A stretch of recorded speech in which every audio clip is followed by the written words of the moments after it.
All right, well, welcome everyone. I have 9 a.m. on the clock that I'm watching. To be respectful of everyone's time that's joining us today, we'll try to stay on task. My name is Jim Jansen. The official name of today's program is Climate and Farm Resiliency for the Next Generation, but it's really a continuation of our annual landlord-tenant cash rent meeting series. Today's program is being sponsored by the North Central Extension Risk Management Education Center in partnership with Nebraska Extension. A portion of the costs are related to the handouts that you have in front of you.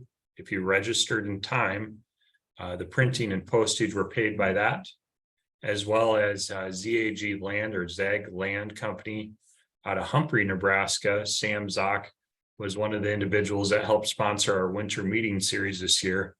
And with that being said, we'd like to also thank him for his helpfulness in the financial support of sending out the handouts. I'll just do a brief overview of what we're going to talk on. I'll have Allan Vyhnalek introduce himself as well. And then we'll go through the logistics of how we're going to try doing our program today and get started. So our program today is basically three parts. First part will be on the current state of 2022 to 2023 land values, cash rents, and financial considerations related to leases. Allan Vyhnalek will be talking on different issues related to landlord-tenant communication and related farm succession transition topics. And then a very brief overview at the end of today's slides will be on carbon credits. If you see in the chat pane, depending upon when you registered, you may or may have not gotten the handouts. With that being said, take a look at the website link that our media specialist, Ryan Evans, dropped into the chat pane if you'd like to get a digital copy of the handouts today. It's cap.unl.edu/land23. As part of your handouts today, there is no cost associated with anything on your end. We do ask, you'll notice that there's an evaluation on today's program, and we'd encourage you, if anyone would like to provide feedback or just any kind of feedback, please consider slipping that evaluation in the mail. It's completely anonymous, and return that at your leisure. There's no cost on the postage that's being covered. It's postage prepaid. So that's the only cost for today. We need to get a feel for how we do. And with that, that's the only thing we request. Allan, would you like to say anything this morning? Well, good morning, everyone. Glad to have our people on. I'll speak here in a little bit. We're going to let Jim go first. And Jim, you realize this is the last program you and I are doing together for Nebraskans based on me still working. So this is kind of a special moment. So I hope you're having fun with this. Go ahead. I'm going to let you take it off. I'll explain more about that later. Thanks. Yeah. All right. So today you'll notice in the bottom right-hand corner of the slide, there is a slide number. That slide number relates to what's on your handout. And this was actually provided as feedback in our last meeting we did last winter. People wanted to have a slide number. Today, given the online nature of our talk, we're going to focus more on what I consider to be the top end slides. What do we really need to be taking a look at? And with that information, you'll notice there's going to be some slides in my section as well as Allan's that we may not touch on, but the information's there. So if you have any questions as we're going, type them into the chat. At the end of my first section, we'll try to address what we can, and then we'll step in and go into Allan's topic. All right, so first of all, if you'd like to visit with me, today's materials were put together as part of the annual Farm Real Estate Survey and Report that myself and Jeff Stokes work on. And with this survey, we do two different things. We do what is called the preliminary estimates, which is an outlook on land values and cash rental rates from those folks that work in the land industry. Those were recently published on March 15th, 2023. The final report is published in June. With that report, there's additional detail beyond the current state of land values or cash rental rates. The Nebraska Farm Real Estate Survey, you can find additional information on current updates at cap.unl.edu/real estate. So that's one resource you can look at. The other option is you can always take a call or approach your local accounting extension office. Many of the office managers and staff across the state tend to have a copy of the current publication printed off. So that's the publication schedule associated with the survey. How we divide our information, how we'll approach today's presentation. So what we'll do is we'll first start off kind of looking at the state of Nebraska, what's happening related to land values. Next, we're going to step down to the regional level. These regional levels are called Nebraska Agricultural Statistic Districts, or more commonly, maybe some folks on the call today maybe have seen the expression crop reporting districts. So with those crop reporting districts, we subdivide the state of Nebraska into 8 different regions. Those 8 different regions have similar production attributes, and that's how we'll be visiting or talking about our different cash rental rates across Nebraska.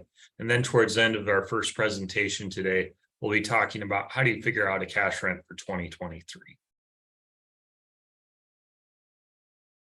So the first part here, I'm not going to go through all the different types of land values, but I'll highlight or point out a few things that I think are important to recognize or consider as part of this meeting. First thing, when we talk about the land value of something, the market value of something, let's see here, I'm trying to get my pointer set up here. There we go. When we talk about the market value, we're talking about a date and time. We estimate the market value of land as of February 1, 2023, compared to February 1, 2022. It's always to the prior year. If you're talking about a farm or ranch estate, typically we value that estate the day of the owner's demise, day of their passing away, or maybe the day after, even if it takes 2-3 years for it to go through probate and settle all the estate out. Related to the 8 different regions of Nebraska here, we have different regions and different market values. If you took into account all the different types of land, we would have figured that the overall state average was about $3,835 an acre. It's up about 14% year over year. Prior year, it was up 16%. So combined, Nebraska farm real estate has grown almost in some areas more or less than about 30% year over year. Today's meeting, we're going to be focusing a little bit more here on the western part of the state. What we tend to see is the eastern third of Nebraska, the trends follow each other. The western 2/3, they tend to follow themselves a little bit differently than the eastern third, just given the attributes of the type of land that's present there. If you recall that $3,835 an acre from the prior slide, what we have on this slide right here is we have the average market value of land in Nebraska from 1978 on the far left-hand side to 2023 on the far right-hand side. With this information, we also have the marketing year average price of corn. Corn is the one crop that's grown in every county in the state. Yes, soybeans, wheat, other grains or oil seeds are very important as well. But just using the price of corn as an indicator on the measurement of income earning potential, we see there's a very strong relationship between the value of what we're doing compared to the value of the asset we are doing it on. And the blue line is that historic market value of land here on the far left-hand side. And then we have the marketing year average price of corn on the right-hand side. What do we notice? Well, as I said before, the overall state value has grown about 30%. And also there's some pretty strong similarities. What happened about a decade ago, the last time we had a substantial drought across the state, across major grain producing regions of the United States, and what that led to with respect to the value of the commodities, corn, soybeans, wheat, cattle, pigs, whatever. And we are also seeing something very similar happen right now. And with that being said, we set a new record high as part of the survey. Prior year, we had just was slightly higher than what was set in 2012. But once again, this year, we set a new market high. The other thing that's impacting farm real estate values relates to the cost of borrowing. The blue line here, we have the Nebraska average farmland value. And then this red line right here, we have the 10-year treasury yield rate. With the 10-year treasury yield rate, now we're not making loans for homes or cars or machinery or land at that rate, but it is kind of a source of information that you can get a feel on how long-term market values, where are they located at. And we have this in red right here. One thing you'll notice is that during the onset of COVID, monetary policy took interest rates to some of the lowest levels we've ever seen. prior to that, 2011-12, the housing crisis, some of the things they're trying to address during that period. We've seen some fairly low rates again, about 4 to 5 years later. This topped it all. With that being said, we're seeing interest rates slowly start to creep back up. And if you noticed in the news this week, Federal Reserve also raised their target rate to deal with inflation, some of the issues that we're facing there right now. There's an inverse relationship between real asset values and the cost of borrowing associated with financing those assets. So higher interest rates tend to lead to slightly declines in the market value. Low interest rates over time tend to lead to higher asset values. Usually if I'm in a setting where we can kind of ask people to raise their hands, we talk about different trends we're seeing across our group of participants. I would probably assume that a lot of people, real estate taxes is a topic that's on their mind. One thing I will remind the people joining our call, if you're still in the mode of working on your income taxes, state income taxes for Nebraska, keep in mind that for the 2022 tax year, which we're obviously filing that here early on in 2023, there's a state of Nebraska income tax credit that you can receive on a portion of the real estate taxes that an individual pays on residential properties or agricultural land. This credit is rising from 25 to 30%. So remember, there's basically 3 major areas where real estate taxes, where they go. One is education. So either that's a K through 12 institution, or for this year, they're also including there's a smaller portion in real estate taxes that goes towards supporting the local community college. So that's one area. The second area is county infrastructure. So things like gravel roads, bridges, things of that nature. And then the third thing is county employees. So public safety, people that work at local county government facilities, things of that nature. This tax credit applies to the portion of your real estate taxes that goes towards the K through 12 or your local community college. So be sure to take advantage of it. If you haven't filed your taxes yet, you can get a 30% rebate on the portion that goes to the local community college or the K through 12 institution. So we're on slide 13 right now, and you're going to see on the next slide here, I think we're going to skip ahead a few. And I just skipped different values related to dry land, irrigated cropland, or dry land and irrigated cropland, grazing land, hayland. Those numbers are in your report. I want to be respectful of everyone's time today and also try to deliver the biggest points that are of concern from my conversations with different individuals across the state. The people that take our survey, we ask them based on a set of economic forces in your area, what are the current things that are influencing the market value of real estate? And you can probably see these a little bit better on your handout, but if you see the line from where you're seated today, if the blue horizontal bar chart is pointing to the right, we expect the market value of land to be increasing. If it's pointed to the left, we anticipate the market value of land to be declining. What do we notice? Well, what we notice here is that current crop prices, and this was for 2022, but I'd expect something similar to 2023 as well on this. Current crop prices, I would expect livestock prices to be higher this year. Interest rates, I think those are going to find their way down on this list some, just because they're much higher than they were a year ago at this time.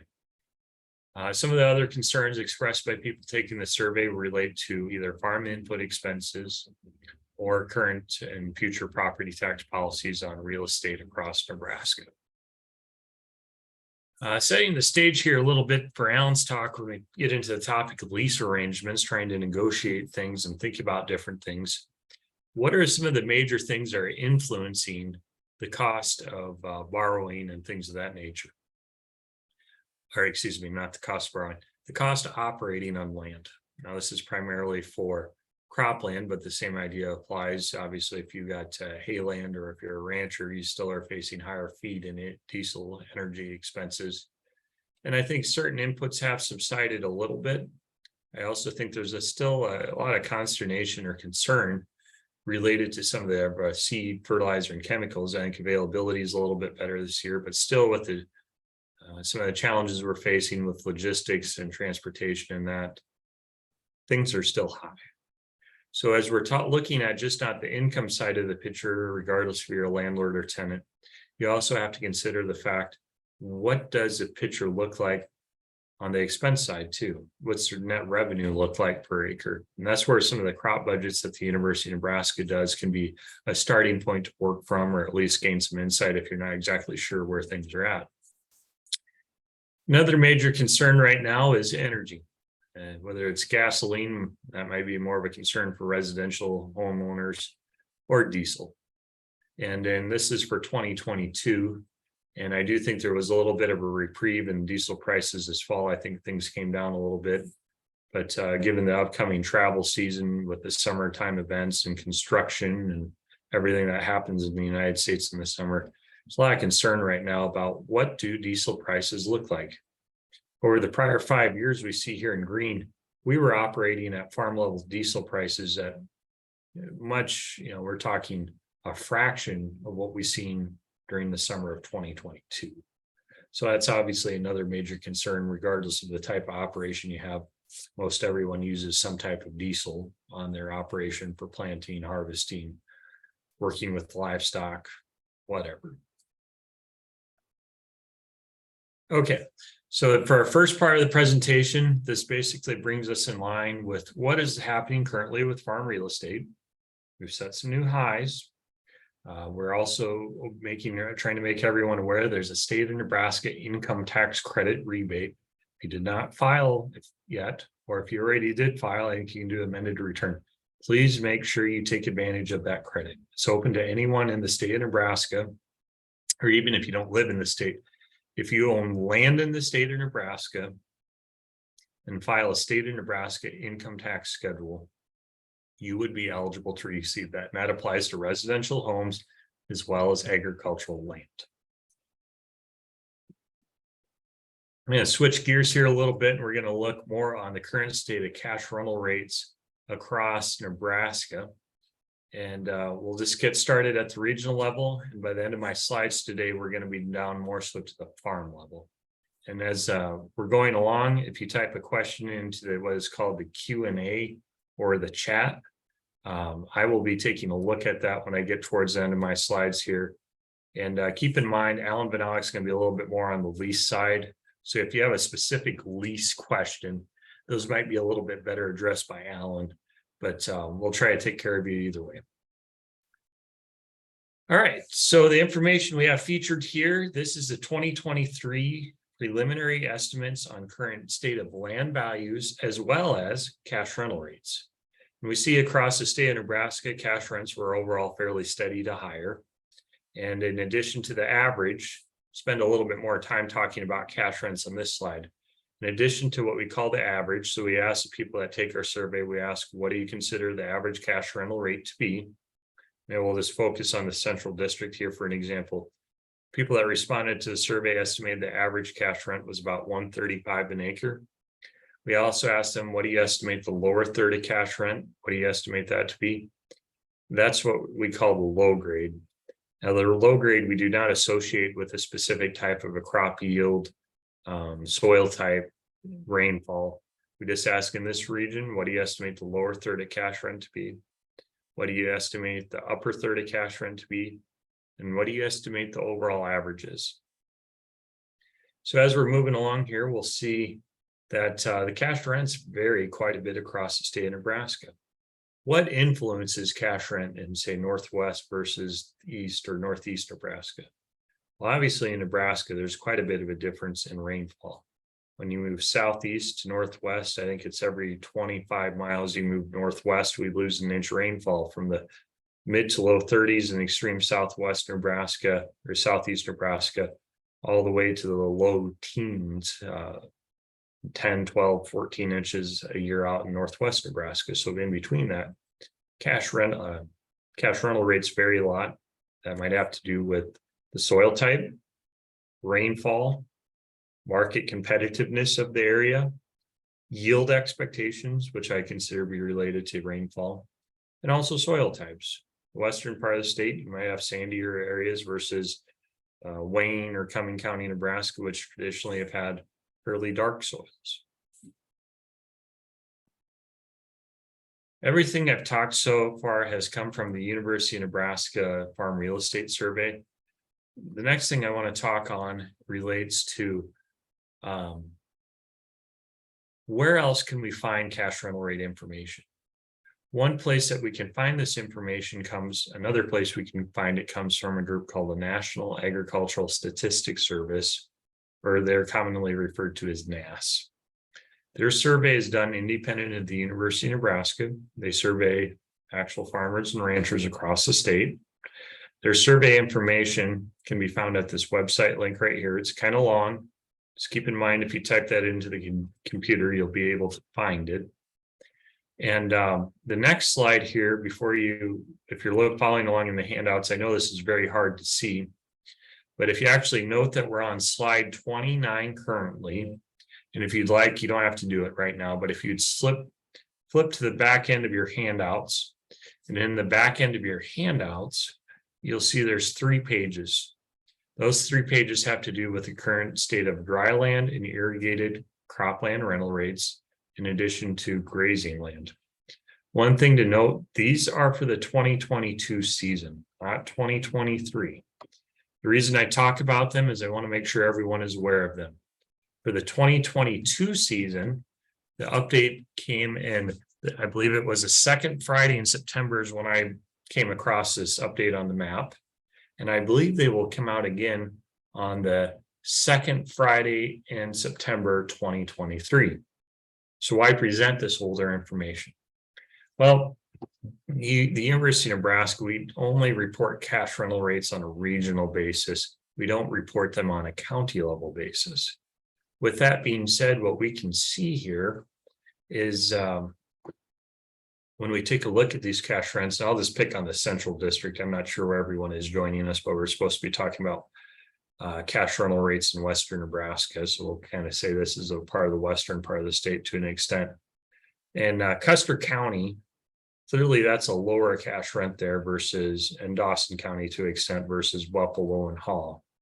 It seems to me maybe Buffalo and Sherman County, maybe those counties are actually closer to the upper third of cash rents. Maybe Lincoln County is closer to the lower third. And maybe the overall average might be more reflective of some of these counties here in the eastern part of the state. With that being said, I say this is somewhat like a cookie cutter slide. And what I mean by that is you can gain some insight on how cash rental rates vary around in a region. Now, for the western part of the state, I'm well aware, and I'm sure many people on this call are, there's not a lot of dry land, cropland out in the Sandhills, for example, and there's not necessarily as many people there compared to some of the counties in the east. With that being said, the average cash rental rates are not reported in these counties because either one, there's not a lot of dry land, cropland, or two, they cannot get a lot of people to respond to the survey. So if you see your counties in white in here, Clay County, I think is predominantly irrigated, but at the same time, there is some dry land, cropland, and if they couldn't get enough people to respond to the survey, that's why the county's in white. The other thing to take note on related to the cash rental rates, if you are looking at your handout towards the back end of it, and you don't have to do it right now, take me for my word, cash rental rates are present in the back. Related to the cash rental rates that are present in the back, you'll notice that there's a website link. That website link is the same link, that we have right here on this slide. And if you type that in when you get some time after today's call, you can actually go out and download a colored copy of that handout if you would like that information.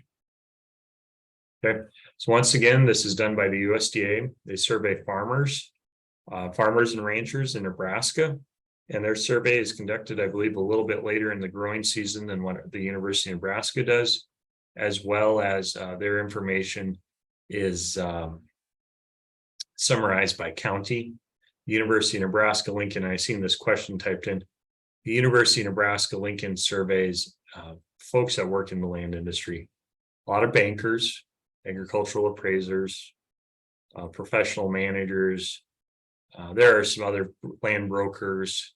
I forget the entire list, but the point is we survey people that kind of have firsthand knowledge on transactions. This survey is a survey of the people that are currently operators across the state. They're both estimates. And what I mean by that is no survey is more right or wrong than the other one. People say, should I be using this survey or this survey to set my cash rents? I encourage people to not use either. I encourage them to use them as a kind of an index. What is happening in my county, my region? How does my ground stack up against it? Do I have ground that's better on average than the region? Maybe my property is a little bit more sandier than the region is. Whatever. These are both estimates, and with estimates, they're just another source of information we can use. If we didn't have estimates, we wouldn't have a lot to work with. Moving here onto the irrigated cash rents. You'll see that the University of Nebraska reports irrigated cash rents on a per acre basis for gravity or flood irrigated, in addition to center pivot. The overall gravity irrigated rates trended up across Nebraska. They're about steady to higher, 5 to 10% here in the western part of the state. And in addition to the average, once again, we have a breakout here from the high third average to the low third average and the overall average. What we notice on here, these rates, if you would compare them against the center pivot rates, they tend to run anywhere from about $30 to $50 an acre less than the center pivot. Why is that? Well, the center pivot, you obviously have a center pivot structure you have to maintain and you have insurance to pay on it. Gravity or flood irrigation, you might have a ditch or a canal neighboring the property. But other than that, depending on your setup, maybe you have some long plastic pipes that always have to be set up once a year. But generally speaking, you don't have that big irrigation apparatus that you do with a pivot.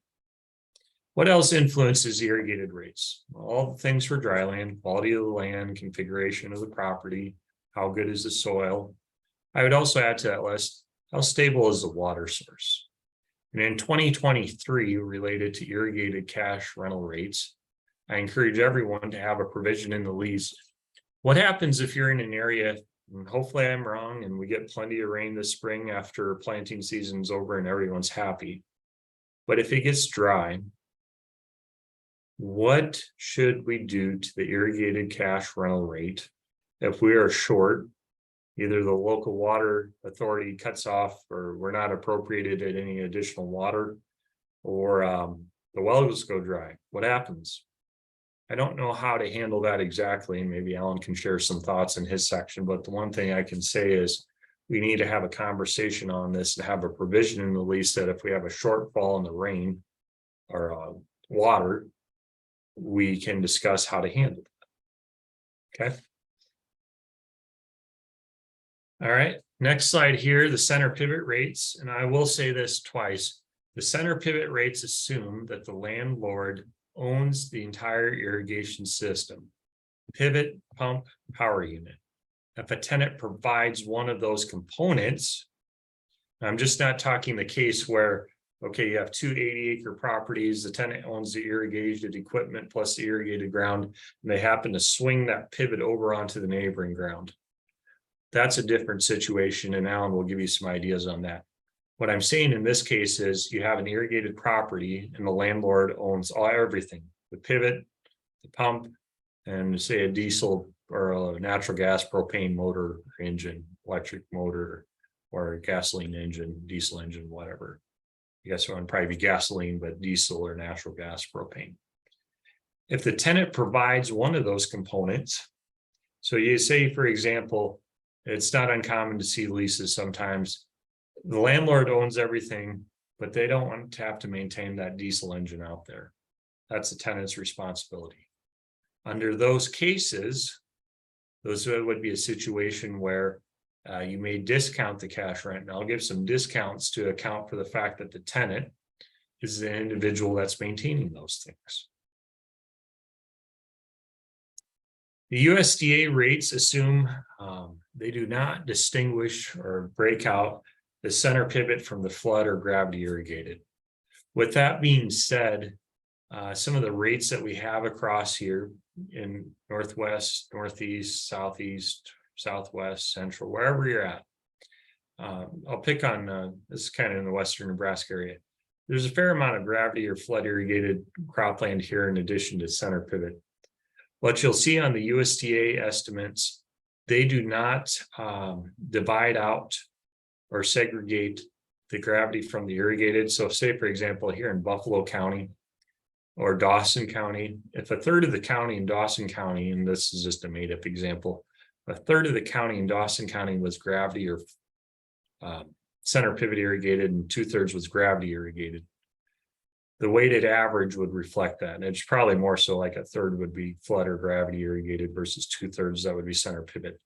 That's why you see some of these numbers may not directly follow the center pivot versus the gravity or irrigated rates. It's a weighted average.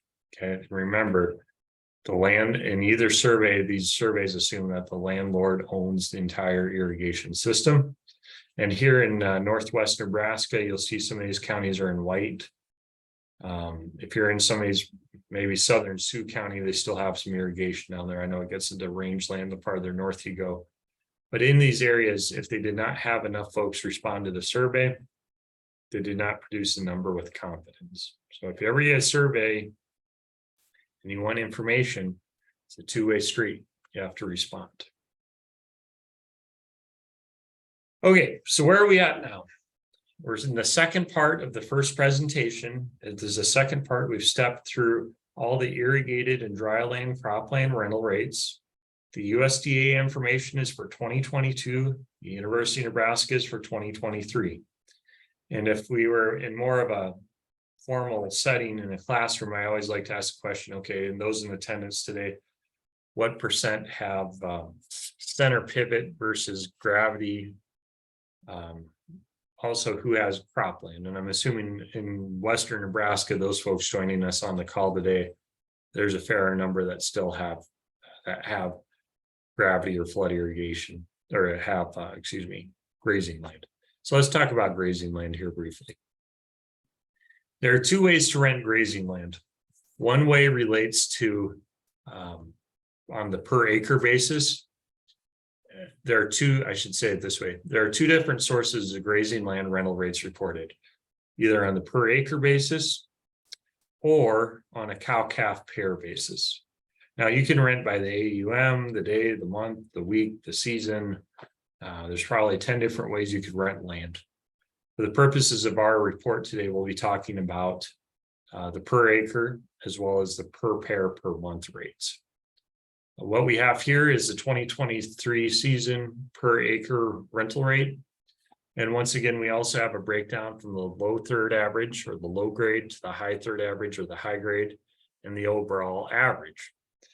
What we see on here is we have pretty good ranges, especially here in the north. Keeping in mind in the north, when you go from the western edge of Cherry County to the eastern edge of Holt County, there's a lot of land and there's a lot of different types of land or a lot of different production attributes in these areas.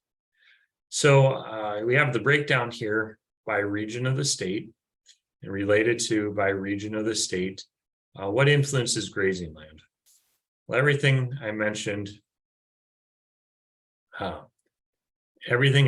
so far somewhat applies to grazing land. And those things might include things like quality of the land, configuration of the property. Do you have a property that maybe it's too wet to farm, but it makes really good grazing land or hay land? Or do you have a property that is too exceptionally sandy and you can't farm it and it makes pasture, but it's some pretty rough stuff or you can't put a lot of pairs out there? All those things influence the cash rent.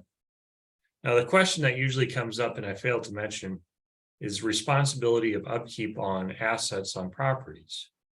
On cropland, we're talking about traditionally the improvements of the irrigation, so pivot, pump, power unit, floodgates, whatever. And Allan will talk a little more on this on his talk, but traditionally we say that's a shared responsibility. It's not uncommon to see leases have some type of a provision to say something to the effect that the tenant is responsible maybe for basic upkeep, airing tires up, topping off, gear, lube, grease, whatever. Maybe they're responsible for the first 500 in expenses each year on the pivot. They have to, maybe they have to replace a few nozzles, tire blew out, they have to go and patch it or something, whatever. Big upkeep, you got to pull the pump out and re-drill the case, or you got to put more casing in and drill that hole deeper. That would be a situation where that property would probably have an expense borne by the landlord. On grazing land, who's responsible for the fencing, weed control, brush control, maintaining the water source? It's negotiable. I will say on the fencing topic, basic upkeep, that's probably something you can negotiate with the tenant. Major upkeep, I have a 1/4 mile fence that has to be replaced. That big upgrades to fencing, that's a semi-permanent improvement. That's a improvement to the property that the tenant's probably not going to go out and pull a 5-wire barbed wire fence out if they vacate the property. So if the tenant is willing to maybe do some of that labor, do you charge a lower cash rental rate for a year or two to account for that individual's time and use of their equipment for putting in that fence? And what about weed control or brush control? The University of Nebraska Farm Real Estate Survey, I forget the exact number, but it seemed to me if you have an attachment on a skid steer to nip off or pull or shred trees out in pastures, it's not uncommon to see rates around $75 to $100 an hour. Well, if they got to go out there for 20 hours and do that, that's an improvement to the property. If you want someone to maintain the fences, to maintain the weed control, to maintain the brush, it's one thing when you have a really good asset to rent to someone else. It's another issue when it's just overcome with all these different challenges that we face on grazing land. So keep that in mind. All these things are negotiable. And in my in-person talks, I always ask people, who's responsible for maintaining this or that? And landlords, so it's always the tenants, and the tenants, it's always the landlords. And Allan and I always say it's always the other party, right? Well, what we're getting at is we always make the assumption it's someone else when it's truly probably a joint responsibility, just given the age of sometimes the landowners, the ability, equipment. Many operators have different types of skid steers or whatever it takes to maintain grazing land. Okay, now let's talk about pasture. You'll see that the USDA has a breakdown here on a per county basis. And once again, if they did not get enough responses, obviously there is grazing land up in the sandhills up in this area. But if they don't get enough responses back, they don't produce a number with confidence. So that's the breakdown that we have here. And once again, I say this is our cookie cutter slide. And what I mean by that is we can get some indication on how cash rents vary across the state of Nebraska and the western part of Nebraska. There was a comment made, and it's a good comment for the group. There are a handful of county-based educators in Nebraska. If you're not familiar with an educator, it's a very similar role to a county agent. There's Randy Sainer in Lincoln County, Dawson County. Sarah Civis is the crops educator there. And Troy Walls in Custer County is also a beef educator. Troy and Randy Sainer are both beef educators. These three do a county level based survey working with, I think they usually do these during pesticide trainings and some actual operators. I feel they have good information, but if you contact the local county extension office there or go on their website, they have a 1 or 2 page flyer you can go and download. So if you have looking for information out here, that's one source of information that also comes from extension professionals. I think that information is just as good as anything else. Once again, everything is an estimate. Anything you can use to gain insight in an area is a great thing to look at. Okay, the final thing to wrap up here on cash rents, and then we'll switch direction a little bit talking about leases. For a cow-calf pair monthly rate, the University of Nebraska also reports this in the preliminary estimates. 1 cow, 1 calf for 1 month during the summer grazing season. Let's look at the southwest rate here and look at the lower third. Say we identified $50 a pair, seems like a respectable number based on what we know in this area. if you were renting for 5 months, 50 times 5, and I picked 50 because it's obviously an easy number, 50 times 5 would be 250. This is for the traditional summer grazing season. If you're in parts of Nebraska where you might do off season, so fall, winter, early spring, whatever, the cash rents that we have here, you would also have them. The cash rents that you have out in these areas would reflect maybe a different value for those off season, probably a reduced rate to account for the fact what you're grazing is not grazed during kind of the prime time summer grazing season period. Okay. So final part here for the first part of our presentation, we're going to take a look at, we're going to take a look at lease formation and how do I figure out a cash rental rate, and then we'll have Allan Vyhnalek get started. First thing, there are different ways to figure out cash rents, and if you're joining us for the first time today, these are examples that I've continually updated over the years. I feel like especially the second example is a really good example on how to figure out a cash rental rate. So we have the first example here. You can adjust survey data. So let's say you're looking at the survey report and you figured out in your area, average cash rental rate was 190 an acre, and the average county corn yield. You talk to a crop insurance agent, that's a good place to find that. But the average county corn yield was 134. We take the county rental rate divided by the average yield. That gives us the county rent per bushel. 190 divided by 134 is $1.42. County rental rate per bushel right here, slide it to the upper right-hand corner. And let's say the property that I'm looking at only yields about 119 bushel per acre, not 134 bushel. If I take $1.42 per bushel times the average yield, that gives us the farm level cash rent. $1.42 represents on average what someone is paying per bushel to rent a property. We take $1.42 times 119. We adjusted the regional down to the farm. This is a case where we have a county that's not producing quite as good as the farm is, or the farm is not producing quite as well as the county is.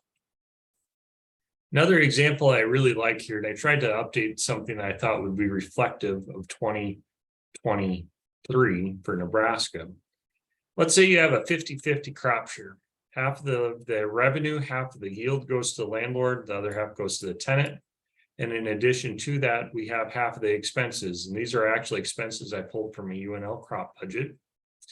And if we take, let's say in March, we're in March right now, here for another week or so. If we take half of the revenue from the landlord, and I use $5.91 a bushel because that was a planting time price guarantee from crop insurance. It's not the cash price, but it is an average price we can use. Half of the seed, fertilizer, and chemical expenses paid by the landlord. Well, the difference between half of the landlord's revenue minus half of the landlord's expenses, the difference between those, basically what the landlord is going to make per acre before they pay real estate tax. Remember, you have to pay real estate tax regardless if you got crop share or cash rent. And if I, as a tenant, if I offered them, let's say 195 or 200 an acre, should they take it? Well, if they take the cash rent, they just eliminated all this risk that is here. And for some people, they want that. But if you're really trying to calibrate that cash rent, if a landlord says to a tenant, I want so many dollars an acre as a tenant, can you work backwards through this example to justify, hey, you know, we need 80 bushel an acre to make this work, and your ground has never raised, or, you know, we need 160, and your ground has never, even in the good years, raised more than 150. Whatever. This example goes on to show that depending on what price you use, depending on the time of the year. Now, I didn't vary the yield here, but these yields probably would vary either up or down from 70. The cash rent can vary during the season based on what actually happens. If you're in Western Nebraska trying to set some rental rates on hay ground, this is another good example. Cash equivalent from hay share instead of cash equivalent from crop share. Cash equivalent from hay share. I got a property, it yields 2.5 tons per acre. One case, the landlord gets a third of the hay. The other case, the landlord gets half of the hay. Working through these examples, oh, by the way, if you're doing a 50-50 split, the landlord pays half of the fertilizer bill, half the seed fertilizer chemical bill. And once again, we have a breakout here to show what is the basic question is, I bought out the landlord's share of the hay. How much would that be worth? And that's where we're seeing we're at right now. You can plug in the yield, you can plug in a price, you can plug in the input expenses. I encourage everyone to, if you're a land tenant trying to justify your cash rent, explain this in simple terms to the other party. And vice versa, if you really want a certain cash rent, don't be afraid. If a landlord really wants a certain cash rent as a tenant, go to them with some of these basic examples and say, hey, your expectation is maybe it's not in line with where mine is, and talk about what is the issue we have there. Another example on how to set cash rent, and this is really, I consider maybe a little bit more of a banker's example. You know what? Land is an asset. Every asset has a return. So in this example, we have a land value of $6,500 for dry land, cropland, or a little less than $10,000 for irrigated. The University of Nebraska Farm Real Estate Report in June will publish the rate of return. But once again, taking the value of the asset times the rate of return, that gives us a rental rate per acre. Okay. Now, this is a question I asked before, and who's responsible for maintaining an irrigation system? And this example here, when we did this, and we're actually updating this again for 2023. We found when we did the survey back in 2018, about half the time it is the landlord and the tenant. A third of the time it's just the tenant. The remainder of the time it's either the landlord or someone else. If you have a situation where this is not the dry land 80 next to the tenant's irrigated 80, but if you have an 80-acre parcel of land or a quarter, whatever, the landlord does not provide the pivot, but the tenant does. How much should I take off the cash rent to account for that? Well, about 60% of the time you take off somewhere between 26 to 50. I would say it's been really common based on my call volume, somewhere around that 35, even up to 45, as much as equipment costs anymore, to take off the irrigated cash rent when the tenant provides a pivot. And the other thing, and this is probably a little bit more common in the state, if you have a tenant providing a power unit, diesel engine, propane, natural gas engine, I guess even in some cases an electric motor, a third of the time we see people take off $1 to $9 an acre off the irrigated cash rent, if you two both agree what the irrigated cash rent should be. But because I, as a tenant, provide the power unit, we're going to discount the cash rent to account for that. Another third of the time, roughly, it's 10 to 20. I would say, based on my call volume, 10 to 15 an acre is pretty darn common. I'm going to move to this slide right here. What is the most common type of lease arrangement in Nebraska?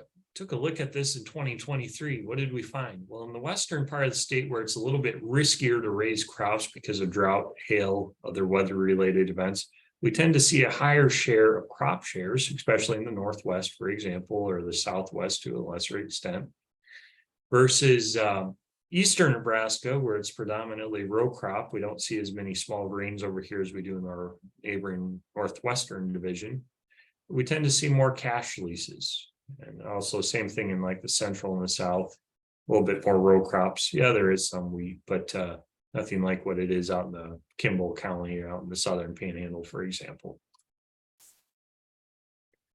If you're doing a flex lease in 2023, what should I be flexing the lease off of?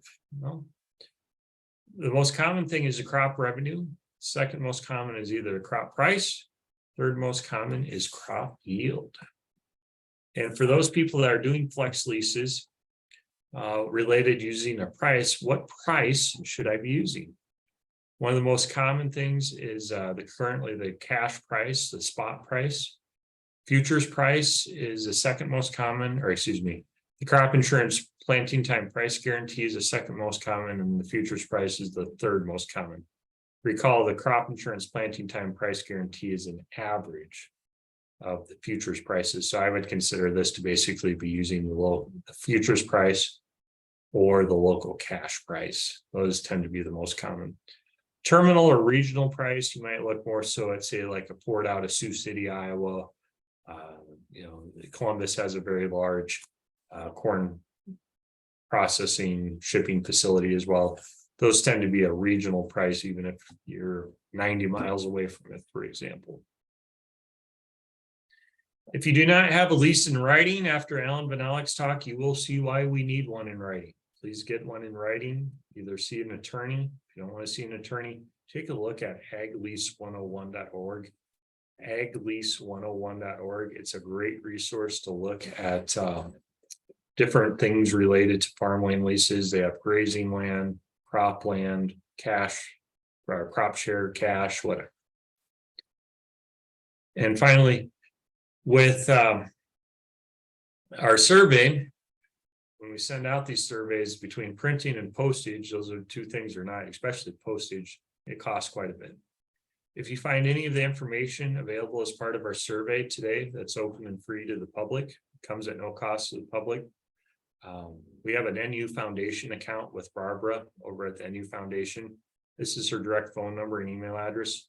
You can also go online and do it. If you'd like to make any kind of donation towards helping support the printing, or we have the printing costs in addition to the actual postage of our survey, please consider donating anything of any amount. Any donation really helps us out. And finally, Allan and I in the past have done what is called Land Management Quarterly. It's usually a two-part mini seminar coupled with answering questions from people that submit them. The seminar will be continuing on even with Allan's departure, and he'll briefly mention where he's headed to. I think most people probably can guess. And we have one scheduled for May 15th, and we'll be taking a look at it at that time. And just do a search for Land Management Quarterly. You can usually find it, or look on the CAP website. It's also listed on there. So with that, that brings us to the first kind of milestone of today's presentation. I'm going to have Allan go ahead and get his slides switched over here, unless I seen kind of two questions come up in the chat, and I tried to address those as we were going on. But Allan, do you want to? I'm not seeing any questions. If you got a question that comes up, type it in the chat, and Allan can answer it as well. So I would just say, let's give them a couple-minute break. Please stand up, go move around, go to the restroom, grab something to drink, and we'll start back up at about 9:56. 3 minutes, 4 minutes, something like that. How would that be? Let me answer this question quick. Don Larson asked the question: average cash rents in my area tend to be higher than the reported survey. What does that mean? Does that mean they are not reported? Well, let's take a quick look on the slide here. I'll just pick on cropland. So Dawson County, that'd be in the central district. Remember, the cash rental rates are reported as part of the UNL land survey. These are averages, average of the high third, average of the low third, overall average. Average of the high third tends to reflect, there may be some numbers above it. And these are all estimates in local areas. If you average these over a big enough area, sometimes certain pockets of the district might or might not be a little bit higher or lower. Okay, with that, we're going to go ahead. The other thing, Jim, the other thing I'd insert there is that if you look at some of the districts, there will be areas in that district that lead the district. In other words, they're higher than any place else in that district. And you saw it when you see the NAS numbers. For instance, in the Eastern District, I'm sorry, I'm picking on East, but this Highway 91 corridor will be higher than the rest of the Eastern District, even York County. I mean, this upper part of Platte County, upper part of Colfax County, upper part of Dodge County will have a very aggressive rates, especially if you go to the coffee shop and ask. Those numbers will be higher than what normal people think. So you will have numbers out there that are bigger than Jim's survey numbers, and that's a couple of reasons why. Okay, I'm going to stop sharing now. Give us just a few minutes on our end to switch over to Allan's slides, and he'll go ahead and get started. So I'm going to stop my share right now. Again, please take a break. Please stand up. I'll go at 9:57. So please do that, and we'll be back on here in just a minute or two. Al, do you want to go ahead and why don't you go ahead and share your slides so we make sure that's working? I will. I'm on it.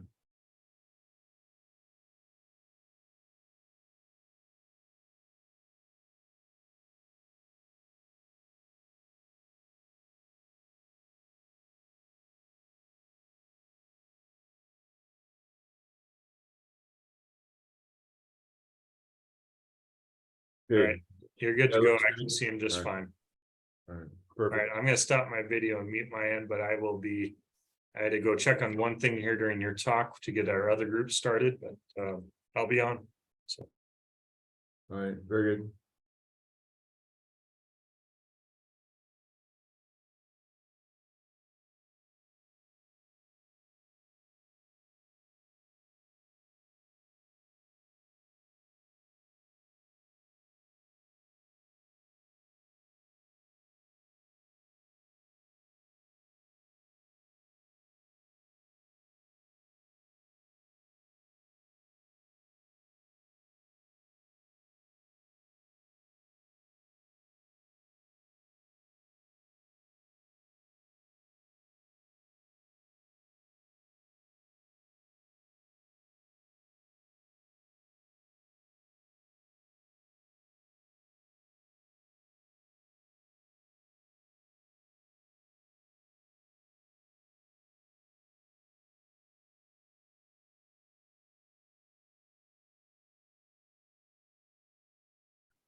Okay, let me turn my video on. All right, there we go. I'll get started on my section right now, and thanks for being on this morning. We appreciate that very much. Something else shut off here. All right, there we go. Now, my talk is going to be on communications, the lease provisions, and succession negotiation. A few comments about each of those things. So, this is how to get a hold of me for 2 more weeks. On April 7th, I retire. It's time. I'm going to be done. And I don't know. It sounds like Jim wants to recruit me to be on in the future, but we'll see if that works or not. We'll have to see what happens there. In retirement, we'll have to see what I end up doing or not doing. So know also that this is how you can email me, and know that in the website down at the bottom of the screen that my videos will stay up after I'm gone or after I'm retired, and so you can still come back and catch pretty much anything I talk about, especially on the succession side, right there. So that's how you do that. So I'm going to talk a little bit about lease communications first, and then succession, and then negotiation and lease provisions, which is probably the most important part of this. Well, all of it's really important to this talk, quite honestly. And so we'll just go on and get this knocked out. So when communications go bad between a landlord and a tenant for either leases or estate plans, 90% of the time it's either no communication at all or a lack of communications. I wish it was not true, but that's true. You talk to anybody that's in this business, and if something's going haywire, if people are mad at each other, it's usually always lack of communication, no communication at all. So especially with the family, it gets to be a sticky wicket, especially on leases. We're all stuck with family on succession plans, but especially with family on leases, it's typically we lease to I just talked to a farm family from Johnson County yesterday. And who are they renting their farm to? None of the kids were farmers, but who are they renting their farm to? They're renting it to a second cousin.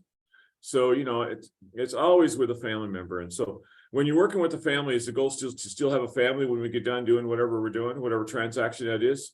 Well, let's get everybody committed to that goal instead of making that assumption. And I think that all family members need to know kind of what's going on. And so the communication to let everybody know is an important part of that whole thing. Not that all the other family members, the off-farm family members, have to know exactly all the details. They just need to know kind of what's happening in the background. And I think just keeping them up to date is the right way to do that. So the way to communicate is to listen. First, seek first to understand and to be understood. If you know anything about seven Habits Highly Effective People by Stephen Covey, that's one of his 7 habits. Seek first to understand and to be understood. The only way to make sure you're showing that you're listening and understanding is to ask clarifying questions. Sometimes people say one thing but mean something different. So you need to say, did you mean to say, this is what I heard you say, and is that what you meant? And then they'll say, well, no, I didn't say that at all. So please make sure you even have, if you have to, repeat back to them what you thought they said. And then say, is that what you meant? Or what causes you to say that? Or what's your background for that information, that sort of thing. So please prove the other party that you've heard what they're saying, because you have to prove your appreciation to them. You have to prove your respect to them. And once you have respect and appreciation, then you can have good communications possibly going to the future. Not always, but it gives you a better chance. We make lots of mistakes while we're communicating, and here's a few that I think of, probably the ones that I make, right? So we ask a question to somebody when we're having a conversation with them, not to find out what they'll say about what they were doing, but so you could talk about what you wanted to say. So you set yourself up to have a conversation about whatever you'd like to talk about. And that's not really being a good communicator, because what did I say? Good communication is about listening, not talking. And then second bullet here talks about sometimes we make an assumption of what someone else will say before we even have the conversation, or before we even let them say what they're going to say. I think we have to stop and listen to what they're saying and ask a clarifying question. Is that what you meant with? I know that I've gotten messages that come to me and they'll say, please call Joe at ABC at this number, and he wants to talk to you about ABC. So I call Joe and we talk. I said, so you have a question about ABC? No, it's not about ABC, it's XYZ or GHI or something else. So you just have to ask questions and figure out what's going on, and don't make any assumptions. And then sometimes while they're talking, we're thinking about how we'd like to respond, or what input we have on that. And I think we have to guard against that. I think we have to let them say what they were going to say and ask a clarifying question about what they said. It's very few people anymore, but somebody will say something about the Huskers, for instance, the football team. And I have an opinion about that too. And so I want to throw that in, but if I'm doing my listening correctly, I won't talk about that. I'll just say, what did you hear, or what did you see to make you say that, or what's your opinion about that? I won't enter my opinion unless I'm asked. Then it's appropriate. And then I think the other thing we have to be careful of is not that when somebody's saying something we don't necessarily disagree with that we would disagree with. I think we have to ask, instead of attacking, or instead of saying that's dumb or that doesn't make sense, or why, we have to say things like, why did you ask that question, or why did you make that statement? What caused you to think that? What did you hear to make you think that's a good idea, or whatever? I think we have to make sure we don't judge, but listen and ask clarifying questions about what's being said. Again, the most important part here is to prove that we appreciate what they're saying or respect what they're saying. And then I think the last thing is, sometimes I do this with my wife and my children. I think sometimes they need to talk, they need to visit, they need to just get stuff off of their chest. They just need to debrief about their day. And if they describe a problem to me, being a good husband or a good father, what do I want to do? I want to solve their problem. I want to fix everything for them. So don't try and fix an issue without being asked. Make sure that you just sometimes they just want to blow off steam. Let them do that. Let it come. And if they haven't asked you for an opinion, just let it go by. Hit the wall on the other side, because all they wanted to do was tell you what they were thinking. So sometimes I want you to fix these mistakes. And so please think about those communication mistakes when you're working on your communication skills. And everyone needs to work on their communication skills even later in life. Because I like this last bullet, I still make that mistake. I want to jump in and fix something for my wife or my children. And I don't need to do that. I just need to listen sometimes. For leasing communications, which is what we're talking about today, lease arrangements, I think a couple things. I think, first of all, the tenant has to be able to communicate with the landlord well. And you have to force yourself to do that, because most tenants are wired to go farm. They're not wired to talk or communicate. And I think that's even true for cash leases, not just crop share leases. Obviously, with the crop share leases, there's some built-in communication has to go in because you're having a landlord pay some of the bills and you're having a landlord work some of their marketing and stuff like that. So that's kind of built in.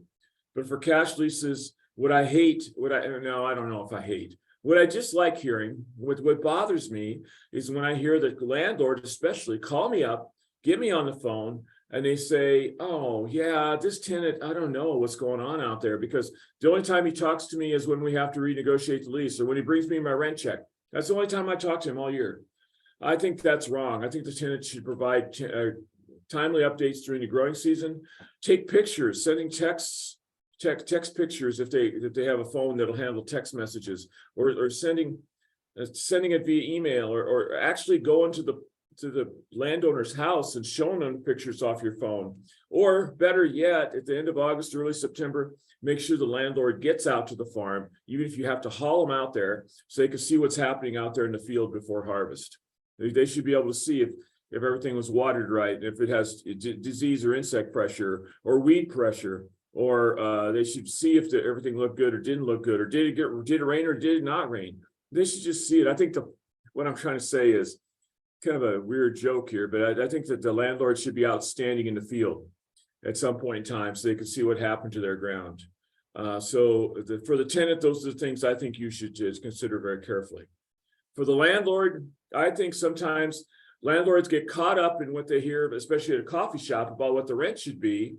And what they really should understand is that maybe what I don't need is the top rent. What I need is someone that's going to take care of my ground for the next generation. Because at the end of the day, we only have the ground for a little while. I mean, I've had my ground since 1990 when mom and dad got it from themselves to me, and I'll be done with it another 20 years. So I've got a 32 plus 20, another 52 years. That's all I'll have it. And so what's my job in 52 years of the millennia that the ground has been around? My job is to make it a better farm for the next generation. Because I think in 20 years or 25 years, whenever I'm done with that ground, I think that we'll still need the ground to produce food for the world. And I think our job is to make that ground better for the world, to produce food for a larger world, bigger, more people. So I think that the big goal is to make the farm a better farm. And let's think that first rather than getting the most rent. And then specific goals will be, or specific objectives or goals, or the minutia is how are they going to handle weed control? How do they handle erosion? What do they do with non-crop acres? And so if they're using a farmstead, what do we have them manage, that sort of thing. But I think sometimes the landlords get caught up in the wrong big goal, the wrong big objective. I think we got to get tenants to do those things for us first, rather than just giving us the biggest rent possible. When I'm running into situations all the time, pretty much, where the landlord feels like the tenant has all the power over them. And when I ask the landlords questions about that, it's just like, the landlords are going, we don't know how to set a fair or equitable lease because we're not out there all the time. We don't know how the ground's producing. We don't know where the good spots are. We don't know where the bad spots are. We don't know what disease pressures they had. We don't know what sometimes you have crusting in the spring and the seeds don't come up. We don't get a good stand. We don't know what those problems are because we just don't have that information. So we don't know what we should be doing with the lease. We don't know if we have an above average farm or a below average farm. I think that's how the landlords feel helpless and don't know how to set the number. And especially if it's a cash lease, and that's why they go to the coffee shop to determine that number. And by the way, where in the world do we ever get a crazy idea that to manage a ground worth millions of dollars in many cases, we should go to a coffee shop to manage that big of an asset? I don't know, it just blows my mind in a way. I'm not trying to tell you not to go to the coffee shop. I'm just saying, let's do it for the right reasons and to find out the right things. And then the tenant feels like, however, the tenant also feels like the landlords have all the power over them. Because here we are at 10 o'clock in the morning. If the landlord says to me, you have to pay me X number of dollars of cash rent, and I don't agree to that by noon today, the landlord could go to the coffee shop or other places, local socialization, and he could probably put the word out and get 3 bids at that price or higher by 6 o'clock tonight. That's the reality of where we're at with the demand side of this land thing right now. And so I I caution about that because that's just crazy. But that's a pressure that the tenant feels. The tenant feels like if I don't agree to exactly what the landlord wants, he'll rent it out to the highest bidder within 24 hours. And guess what? There always will be. I mean, given the current economic situation where we're at with a lot of local economics, a lot of local deals. The problem we're having right now is that we have quite a few deep-pocketed neighbors that don't know when to quit bidding, and they probably fought over the same girlfriend in high school. I mean, I don't know. That's kind of a joke, but the point is, I think we have to be careful about what's happening there. And so maybe the first communication is not about the price break or the price per pair for the grazing land. Maybe it's about what the management skills the tenant has and what are the expectations from the landlord to know if there's a good fit. Because at the end of the day, we have to strike a balance here. That's why Jim threw the balance thing into this slide, because we have to get that balanced out between the landlord and the tenant. I make a few comments now about succession transition, and we'll go on to a couple other topics then.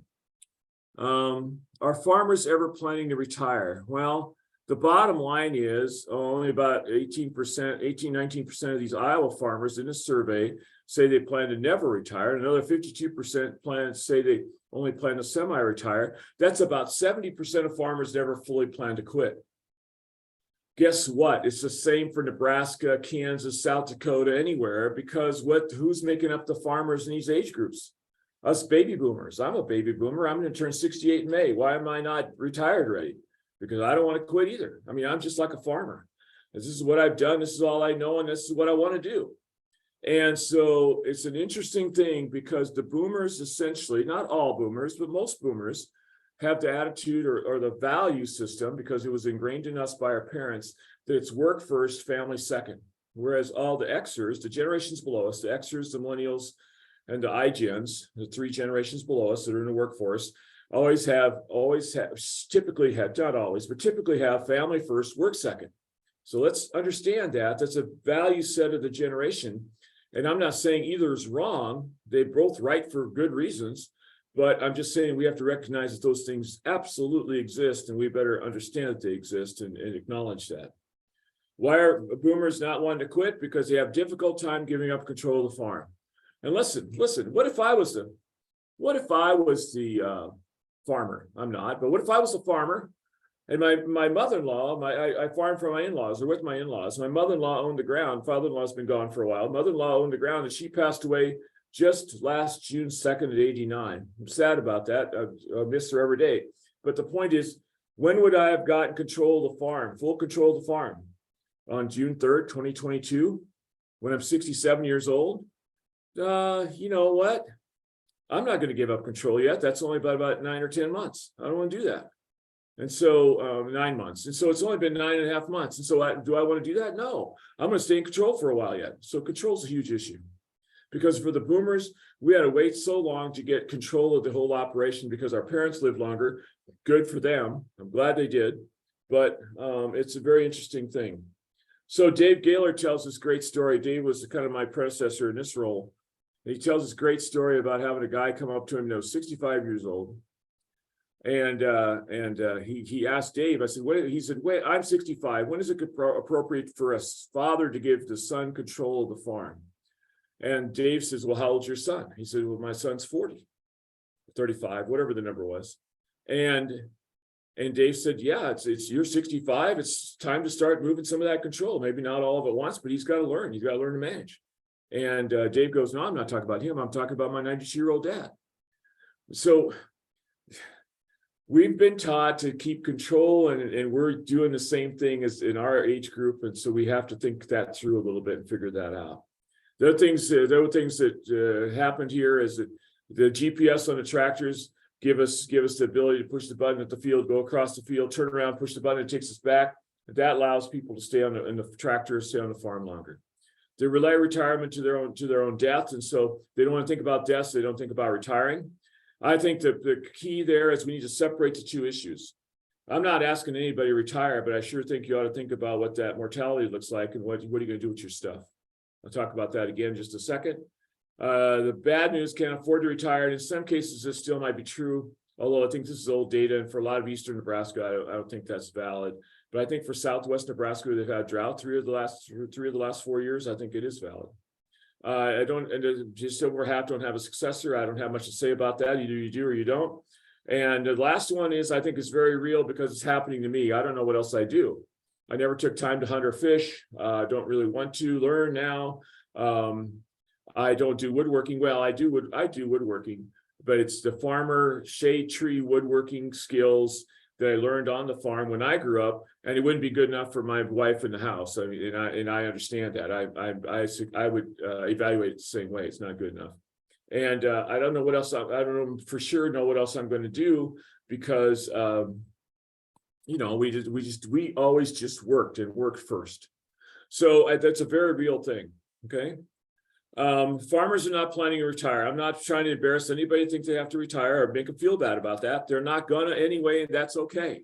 However, this lesson has to center on what happens to your stuff when you're gone, because no one avoids the pine box. And more importantly, if you really want to have a legacy for your stuff, if you want to have a plan, thought about what I want to have, what I want the utopia to look like, what my perfect world looks like after I'm gone, then you better come up with a plan. Don't put it off, do it now. Put a plan together, because what's tending to happen, this is a real study, actually shows actual information, is that more often than not, planning tends to be deferred until some critical life event occurs, which forces the family to address the matter. What we mean by that is simply, we wait until somebody dies. Now we're going to have a family meeting to decide what happens to the stuff. That's a terrible time to do it. It's awful, because you have families in all phases of the grief cycle, and you're trying to get, and everybody's in a different spot in how they're dealing with this. And so it just becomes a terrible time for the family to have any kind of a conversation. Because remember, you have 4 or 5 stages of the grief cycle. There's the disbelief stage. I can't believe they're gone. There's the anger stage. Why did that have to happen? Who's to blame for this? There's the sorrow, sadness, just depression, almost depression stage. It's just the sad part. And then there's some degree of acceptance coming around on the backside. And you tend to rotate around and get into different phases all the time, and people are in all those different spots, and it's just a terrible time to get the family together. I'm saying succession planning should occur while everything's relatively normal, before somebody has a stroke, before somebody has cancer, before somebody, you know, has a car wreck or whatever it happens to be. And let's get that done, and let's have a conversation with the family where everything's still relatively calm. Well, but we don't want to plan because it's mental work. We don't want to think about our death. It's just too complicated. And guess what? If some lawyers make it too complicated, and I'm going to pick on lawyers for a minute, and I don't mean to. Actually, I'm trying to challenge them to do a better job of communicating with you folks and everybody that's listening today. The bottom line is this: the cylinder of the brain works about so fast. Or like I gave a talk in Grand Island a couple of days ago, and I talked about the twin rotors move about so fast. They're referring to the combines they make there. But the cylinder of the brain processes stuff about so fast. I remember talking to one lawyer, and he was giving me stuff about this fast. He said, go, go, go, go, go, go. And by the time I processed in my brain, because it's only going so fast, by the time I processed idea number 1, he was already on idea number 3, and I completely missed idea number 2. I have no idea what it was. The bottom line is, if a lawyer is doing that to you, you stop them and you say, you need to slow down, explain to me, and make sure I understand before you go on to the next point.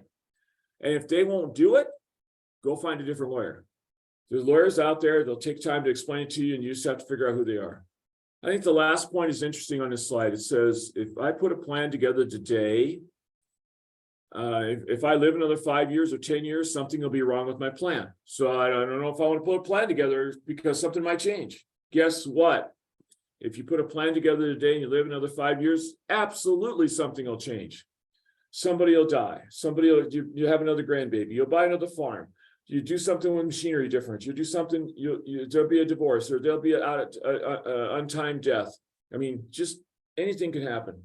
The point is, have a plan. And I submit, and I've checked this with lawyers, and they absolutely agree with me.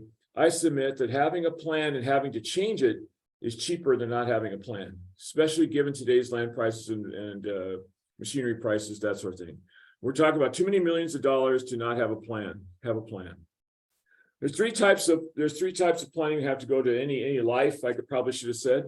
And so the one type is the top of the circle here, and it talks about the end of life things. So if I'm in a hospital incapacitated, cannot answer for myself because I just can't, end of my life, or after a bad spot, after a bad accident or something like that, then I need to have in place a power of attorney for healthcare, the power of attorney for my personal issues, which is called a durable power of attorney, the people that takes care of paying my bills and managing my assets and just taking care of the livestock, those kind of things. And then the third thing I can have, it's optional, is a healthcare directive or a living will. I think it's pretty similar. You just call it different things, slightly different thing. And so the point is this, who do I designate to have my power of attorney for healthcare? Can be the same person as I give my durable power of attorney to, or it could be somebody different, but it's just somebody that's able to answer those questions with the medical staff or to pay my bills if I'm incapacitated. The main thing on those top two things on that right-hand side of that slide is just simply, please have everybody over 18 have those things in place. Everybody that's 19 and older should have that, because if you don't, then you get a 19, 20-year-old coming home from college, has a car wreck, ends up in hospital. Mom and dad go down there because they're good parents, go see how they can help their son, their daughter, and the hospital staff says, we can't talk to you about their care unless you show us your healthcare power of attorney. And if you don't have that in place, then that's a mess, because you get to petition a court to deem the person incompetent or unable to take care of themselves to give you the guardianship. And the crazy thing about that is that even though you could get guardianship after an expensive process of pulling that off through a court, now you have to take guardianship training. It's insane. So don't do that if you can avoid it by getting a power of attorney forms in place for everybody over 18. The second circle in the lower left is the estate plan. It's a will, trust, LLC, other structures used to transfer your stuff when you're gone to the next generation. I'm not going to spend a lot of time on that. That's pretty straightforward. You just put that together with your lawyer. I'll talk more about how to put that together here in a second. The third part is the important thing that I don't think we're doing a good job of handling in Nebraska. It's the business succession plan. If we're lucky enough to have somebody come into our farm with us or after us, how am I going to make sure the farm business succeeds? Because my observation is simple.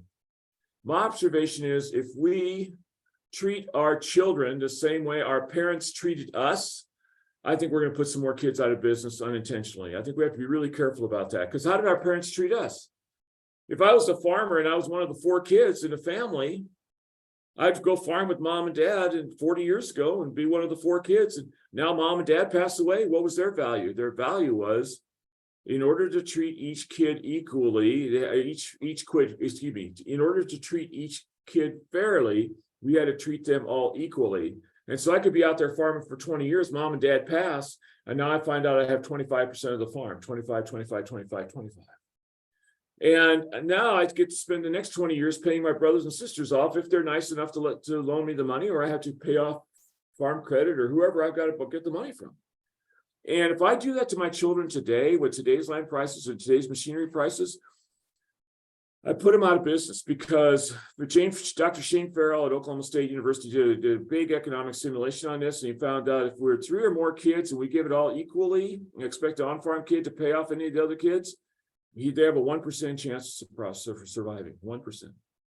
So please understand, if you're lucky enough to have business succession planning, if you're lucky enough to be able to do that because you have somebody coming back to the operation, then I think you have to give credit to that on-farm kid, son or daughter, whoever it is, nephew, niece, what, it doesn't matter to me. You have to give credit to them so that they can keep that business going. That's got to be your goal, rather than giving it all equally. And I think the justification is just to say the on-farm kid should get credit for the sweat equity. They're out there working every day. They're helping build that operation to what it was. Why wouldn't they get some assets because they did that work? And that's not just a salary. I'm talking about they get a part of the business. Please understand that what I'm trying to suggest here is that when we talk about business succession planning, if we're lucky enough to have that happen, then fair may not be equal and equal may not be fair. So give that a lot of thought if that fits you. What's your goal? Is our goal to be equal, or is our goal to be equitable so we have a reasonable shot of keeping a business going? Figure that out for each operation is going to be a little different there. What happens far too often is they get into what I call Al's circle of inaction.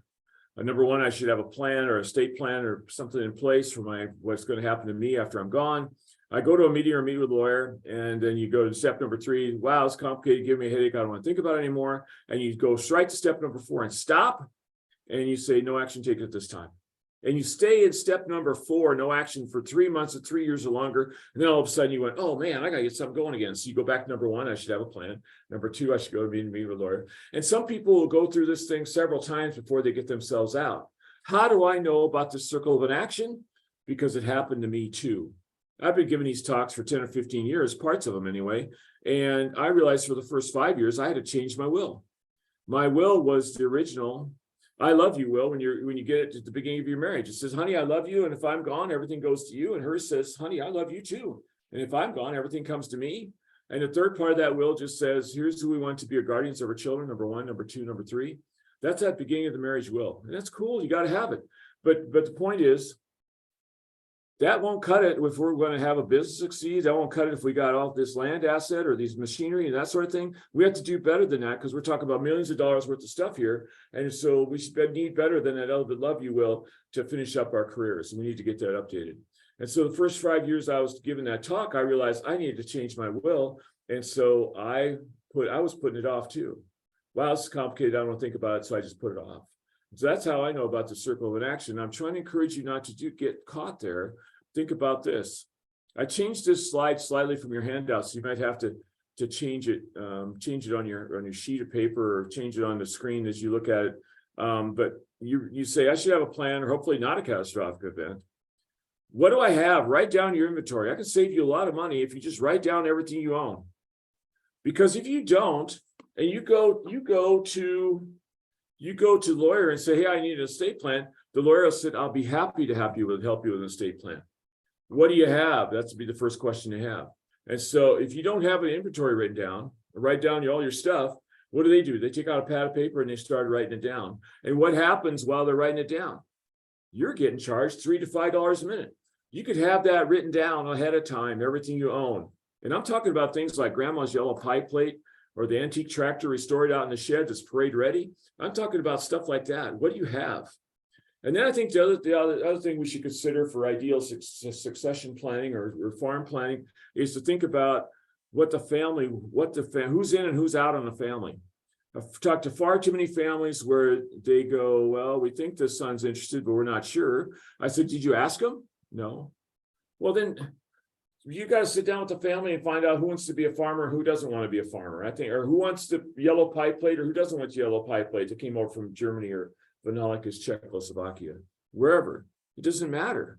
Czech Republic, and now they're calling it something else. But anyway, the point is, the family needs to discuss those things. The family's not going to make decisions. The family is only going to talk about options. That's all I'm suggesting. Don't help the family make any decisions, because when it comes to the end of the day, the next step's important. When you pick your options, that should be the matriarch, patriarch, or who's in charge. In other words, I think for the picking of the options, what you're going to end up doing with your stuff, that should be done by the golden rule. And the golden rule here is now we're here in church. Do unto others as others do unto. It's not that golden rule. This golden rule is, ye who have the gold, make the rule. So please understand that if that's mom and dad, grandpa, grandma, they have the gold, they make the rule. If that's them and their children, they have the gold, they make the rule. And I think that's as far as you go. You don't let in-laws sit in on that. You don't let grandkids sit in on that sort of thing. Once grandpa and grandma, mom, dad, whoever's got the gold, decide what they want to do with their stuff in their utopia, in their perfect world, here's what we'd like to see happen. Then they go to a lawyer, explain all that to them with the inventory, hand it to them, and a good lawyer makes that happen. Don't think that you have to decide what you're suggesting to the lawyer before you go there. I've talked to some families and said, well, we haven't got to the lawyer yet because we can't decide if we're going to ask for an LLC or a trust. That's flawed thinking, in my view. I think you have to know what you want to have happen to your stuff and go to the lawyer and trust him to pick the right tool to make that happen. We can't do enough studying to decide that ourselves. We better do that properly. And then you put it, then the lawyer helps you and other professionals help you put the succession plan together. Congratulations, that's awesome. And then you could have that done in 3 to 6 months, by the way. You're not going to get it done in 3 days or 3 weeks, but you get it done in 3 months or 3 to 6 months. So I'm challenging everybody this spring to have it done by Labor Day and have a party at Labor Day with your family to explain that you got that done. And then the last thing is you review that as your situation changes and make adjustments as you need to, because like I said earlier, It's cheaper to make adjustments than it is to not have a plan. But this is an interesting set of comments because parents make some assumptions that don't always turn out to be very good assumptions. And I want to talk about a couple of these because several of these, because this is an important thing to keep in mind. My kids get along great right now. I don't know when I'm gone, when I pass away, I know my kids will still continue to get along great. And what I'm observing and what I've decided is that sometimes the parents are the glue that holds the family together. When the parents are gone, the glue tends to start to disintegrate. And then you have the splintering of the families. Don't assume that the kids will still get along great after you're gone. Number two, I know that my children want to keep this asset in the family even when we're gone. That is nice, but what I'm observing there is that the kids that put sweat equity into the operation, that actually went out there and worked, they're the ones that want to keep the asset. The kids, if you have sons or daughters that did not put a lot of sweat equity in, will they care if they keep the farm? No. They'll sell it, or ranch, they'll sell it, doesn't matter. And so I've worked for far too many people there where there's always one that wants to get their cash. Are they wrong? No, but they want to get their cash. Kids will have to figure out how to divide. I don't need a estate plan. I don't care what happens. I'll be dead. Okay. If you want to start World War III with the family, go with that idea. And since I have 4 children, my assets have to divide 25% to each equally. It's the only fair way to do it. I already talked about that. It's a bad idea. I mean, if you want your business to succeed, it's a good idea if nobody's had any sweat equity and you just have to divide assets. It's a bad idea if you want your business to succeed. And then someday, son or daughter, this will all be yours. Unless that's notarized, it's not true. So it's notarized and there's some plans behind it to make that happen, then that's correct. Sometimes these assumptions work out fine, but I'm just telling you, largely they don't. So be careful about those assumptions. So some final thoughts on succession planning. When you get done with that process, we still have a family. Get that commitment. Don't make that assumption. And secondly, and just as important, I should have it on its own slide. Are mom and dad, grandpa and grandma on the same page before they start? Because if they're not, that's a problem. Because I've had dads talk to a son, grandpas talk to their son about a plan. And then I've had grandmas talk to daughters about their plan, but their plans don't agree. They don't not agree at the top. So now they've taken the disagreement or the argument across 2 generations, and that's always a recipe for disaster. So make sure they know how they want to proceed before they even start talking with the family, or you got problems. So avoid some of the mistakes, and I tried to give you some ideas on how to put a plan together, and please have an idea. I have videos and stuff of my whole 2-hour talk and a whole 3-hour talk on my cap.unl.edu/succession page, especially if you're working on this for your own farm or own ranch. Go to the March 7th talk with not just me, but also with Brandon Dirkschneider, because he's a a financial advisor / certified farm transition coordinator. And we do a nice job of tag team in that one to put together some really good information for people. So make sure you look at the March 7th video if you have any more information on here. Another little side note, I started something called LandLink 2 years ago. And we're trying to match up land seekers with no access to land, to that asset, with landowners, and they would like to farm, with landowners that have no children coming back or didn't have children, and they would like to see their operation continue as, XYZ farms or GEH ranch, whatever. So EHG ranch, whatever. The point is, if they want to keep their operation going because it can support a family and that sort of thing, and would like to have somebody come out there and work with them and take it over someday, then I think you need to think about the LandLink program maybe. Right now, my issue is that I have about 175 or so land seekers. I have less than 10 landowners in the system. So please, if you're a landowner, especially, get a hold of us soon. And let's think about how we could help you out here. Because I got kids all over the state, younger people, not kids, but younger people all over the state that would love to have an opportunity to try and farm. And there's just not many opportunities available. For more information, go to that website, cap.unl.edu/landlink. And I got videos up there explaining how the program works. And when I'm gone in 2 weeks, Jessica's going to be kind of in charge of that. So don't be afraid to reach out to her. Her contact information will be up on that website. I want to make a couple comments about negotiation. I'm not talking about the negotiation with the used car salesman or used tractor salesman here. I'm not talking about negotiation with my grandkids where they go, I want a candy bar, I want a candy bar, I want a candy bar. I'm not talking about that. What I am talking about is the bottom picture on that slide, which talks about how we're going to negotiate with the family. So I think that's I want to give some thoughts on that. It's a back and forth negotiation is a back and forth process. We're trying to get trying to work through shared and opposed views to come up with an agreement. So here's how my dad taught me how to negotiate. And I think far too many farmers are employing this tactic, okay? Because my dad thought that you had to win. So we go to negotiate for a used tractor, right? And we'll go into the John Deere dealership to negotiate for a new tractor. And we sit there for a half hour or so shooting the fat with the salesman in his office, and said, hey, so what do you need for that tractor? And the salesman goes 50,000. And my dad would go, I'll offer you 40. And they talk another half hour about the attribution and the minuses of that tractor. Another half hour go by, 45 minutes go by. And the salesman goes, you know what, you've been a great customer over the years. I'll let you have 48. And you go, well, you've been a great guy to work with too. I'll offer you 42. And then after another half hour to 45 minutes go by, now we've been there an hour and a half already. The salesman says, I got to go see some other people. I got to make some calls. I got some guy that I got to see out in the country yet this afternoon. I got to get going. I'll let you have it for 46. And then dad goes, well, we got to go do chores. We got to milk cows. We got to get cattle bedded. We got to get all this stuff done. He points at me and he goes, you got to go bucket feed calves. And that's true. I probably did have to go bucket feed calves.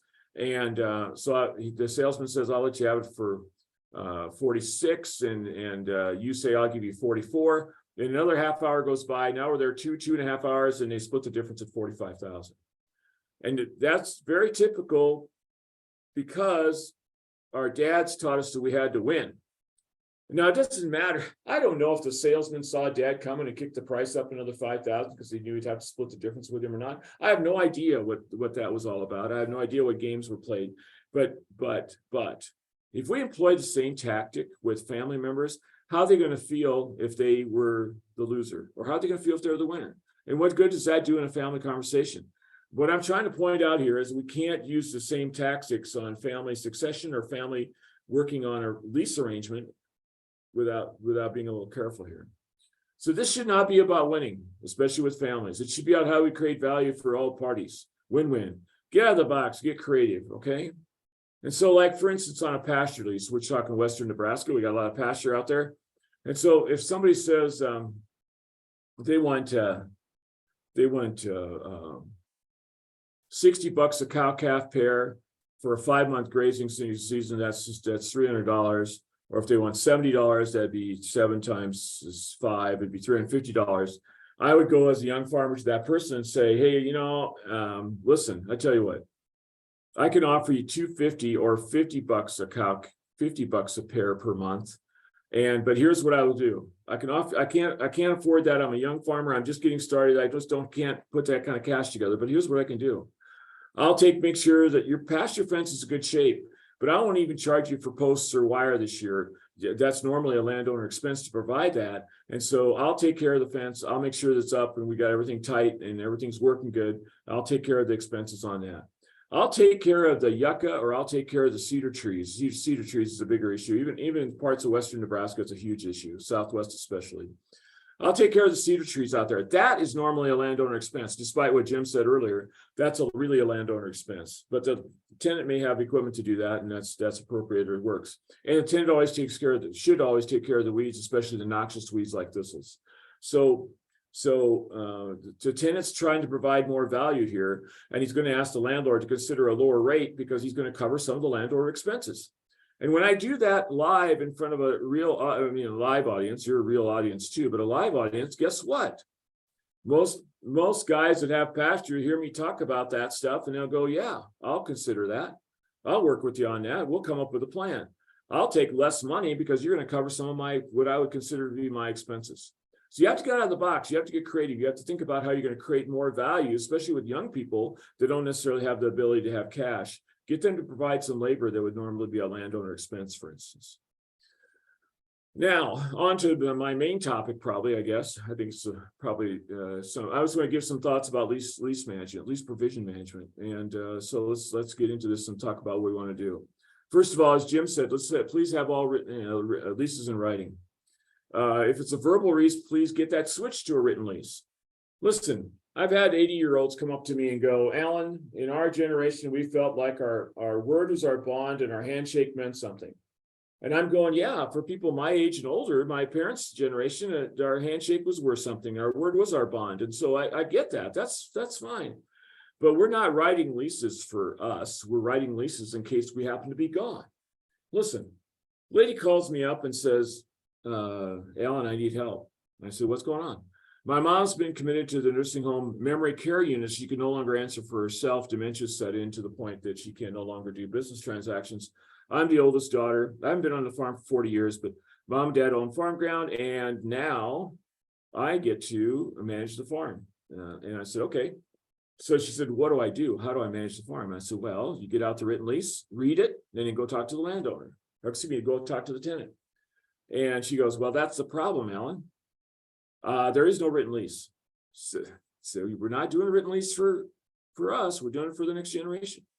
And so then I went on and said, well, what did your mom share with you about the lease arrangements? Your mom should have told you about that as the years went by. And she goes, that's the other problem, Allan. My mom was one of those strong Germans that didn't, and it applies to Swedes, and it applies to Czechs, and it applies to Polish and German and other ethnicities that settled in Nebraska from Europe. The value of that generation, our parents' generation especially, and somewhat our generation, is we don't share our information with anyone. My business is my business alone, and I don't share that. That's nobody else's business. That's just my business. And the bottom line is, so this mom, even though her daughter was going to have to take over that thing, you know, the value was you're going to live forever. You don't have to share anything with anybody. I took care of this lease. I got it. And they had dementia and they lost it all and they couldn't share it anymore. So what an uncomfortable situation we put the daughter in that has to execute this lease or keep the lease going. And we didn't tell her anything, and we don't have anything written down. Now, what I did say is you probably could go to your mom's records and see what she, you know, if it's a crop share or a cash lease or what happened with, there should be some records that show whether you paid for fertilizer, that sort of thing under a crop share, or there should be a cash lease payment. There should be something in her records that show that, bank statements or something. So there's ways of trying to figure out what you had going on, but we still put that person in a terribly uncomfortable situation to go talk to that tenant, because I'm not ever accusing you any tenant of taking advantage of that situation, especially if you knew the mom had severe dementia. But the bottom line is we shouldn't have to have that happen. We should share that information. So please have your leases in writing. For written leases, make sure, oh, and by the way, the other thing about handshake or verbal agreements is that for farm ground, it's assumed that the lease will start on March 1st of any given year and go through February 28 or February 29 and 24. And then so to terminate that handshake or verbal agreement, you have to give 6 months of notice. Current Nebraska law says 6 months of notice. So 6 months prior to March 1st is by September 1st, that lease has to be terminated, usually with certified letters. So the other people have to sign for that, registered certified letters, they have to sign for that. You have a signature back that they received your letter, that lease is terminated. You can even say, hey, we plan to talk to you about getting a written lease in place, but we're terminating this verbal or handshake agreement. We want to get a written lease in place. And so just know that, and just know that that's how that's going to work. And it's not the same for pasture in that if you have a 5-month pasture lease, that 5 months goes from May 1st to October 1st or June 1st to November 1st, depending where you're at, what kind of grass you have. And so therefore, because the lease ends, it ended. So unless there's something written down that it runs over, or if it's a 12-month lease, or if it runs over from year to year to year, several months, okay, so anytime you have a written lease, for instance, by the way, you used to have termination notices in there. How much notice do you have to give for termination? For either pasture lease or crop ground, it should be written into the lease what the termination looks like. But without a written lease on pasture, the pasture lease ends, and so there's no termination notice given.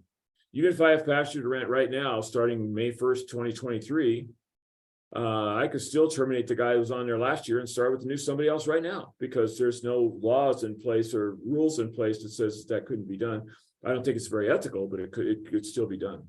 Now, for written lease, make sure you have an ending and starting date. And I talked about this, have a lease termination, how much notice you're going to give. When are you going to negotiate and a holdover? I mean, you're going to roll it from 1 year to the next, then when is that going to be negotiated?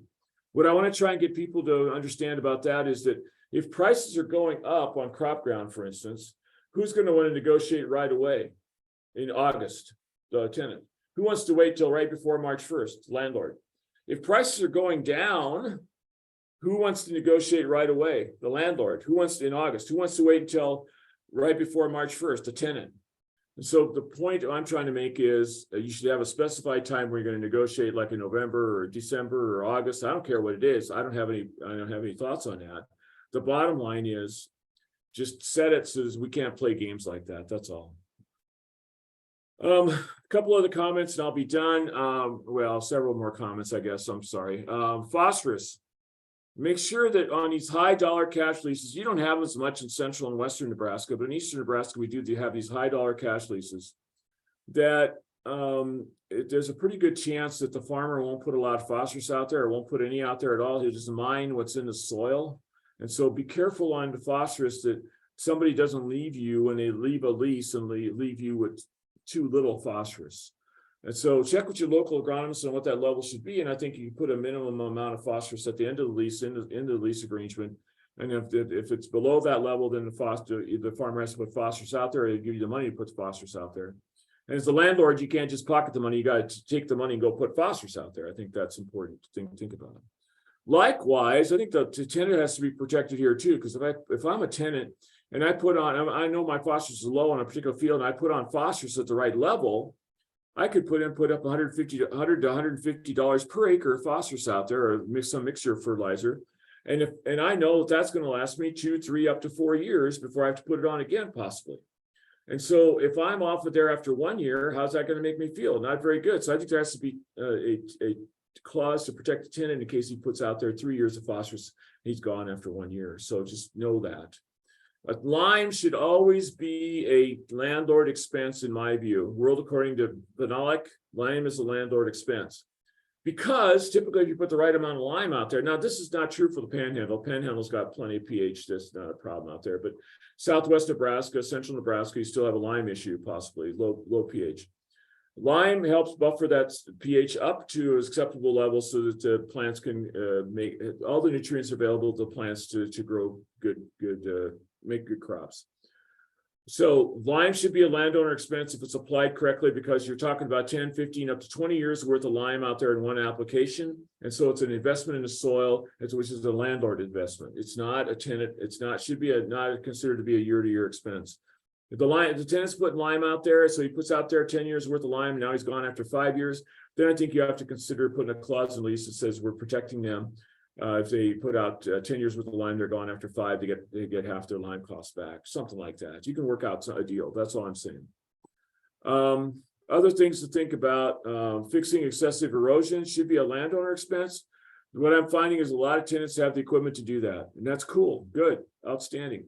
The bottom line is if the tenant's doing stuff for you that you probably should either pay them for it or give them a discount on the rent to give them credit for doing that work for you. That should be a landowner expense. Who's controlling cedar trees and noxious weeds? Well, or other types of trees or whatever.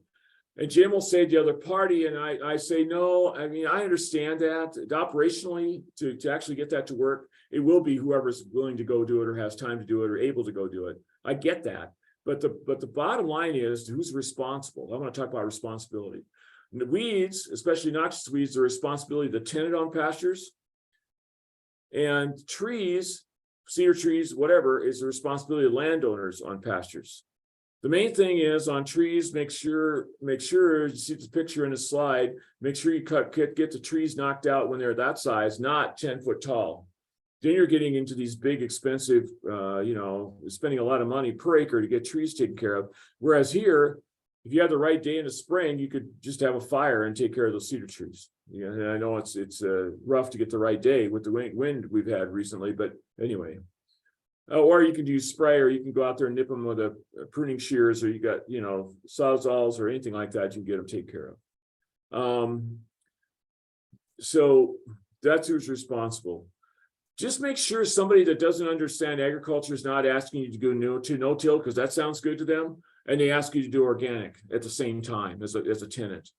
Because how am I controlling weeds with organic production? I can't spray, so I'm using my cultivator. Is that going to fit for no-till? No. For no-till, how am I controlling weeds? I can't cultivate or I'd violate the no-till rules. And so what am I doing? I'm using spray. So make sure that you're using a herbicide. So make sure that you don't have somebody asking you to do no-till and organic at the same time. Just know better than that.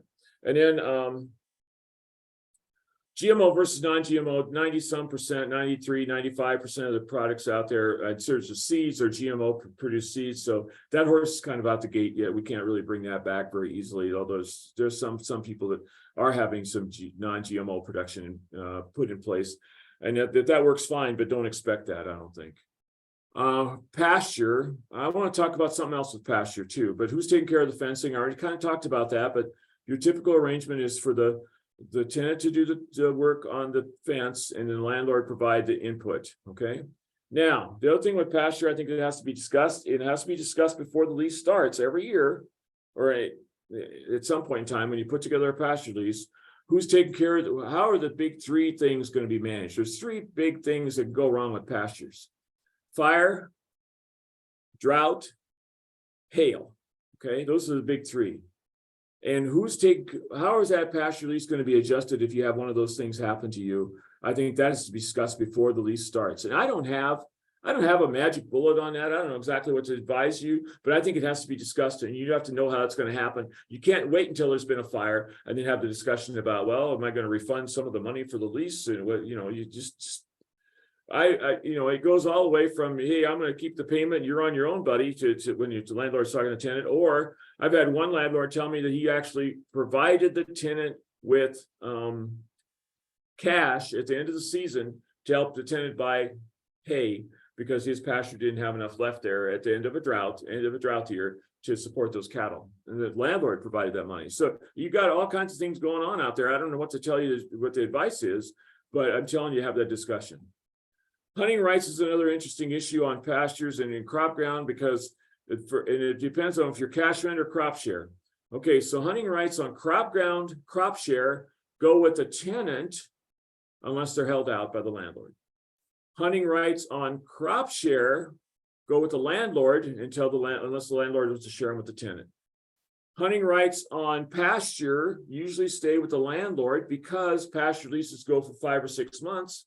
Usually done by November 1st, when his hunting season starts, second weekend in November. So the lease is over before hunting season starts. So the lease, that belongs to the landlord. The other thing that goes with the hunting rights is simple, well, not simple, but it's just okay. What if I wanted to let you hunt my ground and I didn't charge you? Just go get a harvest deer.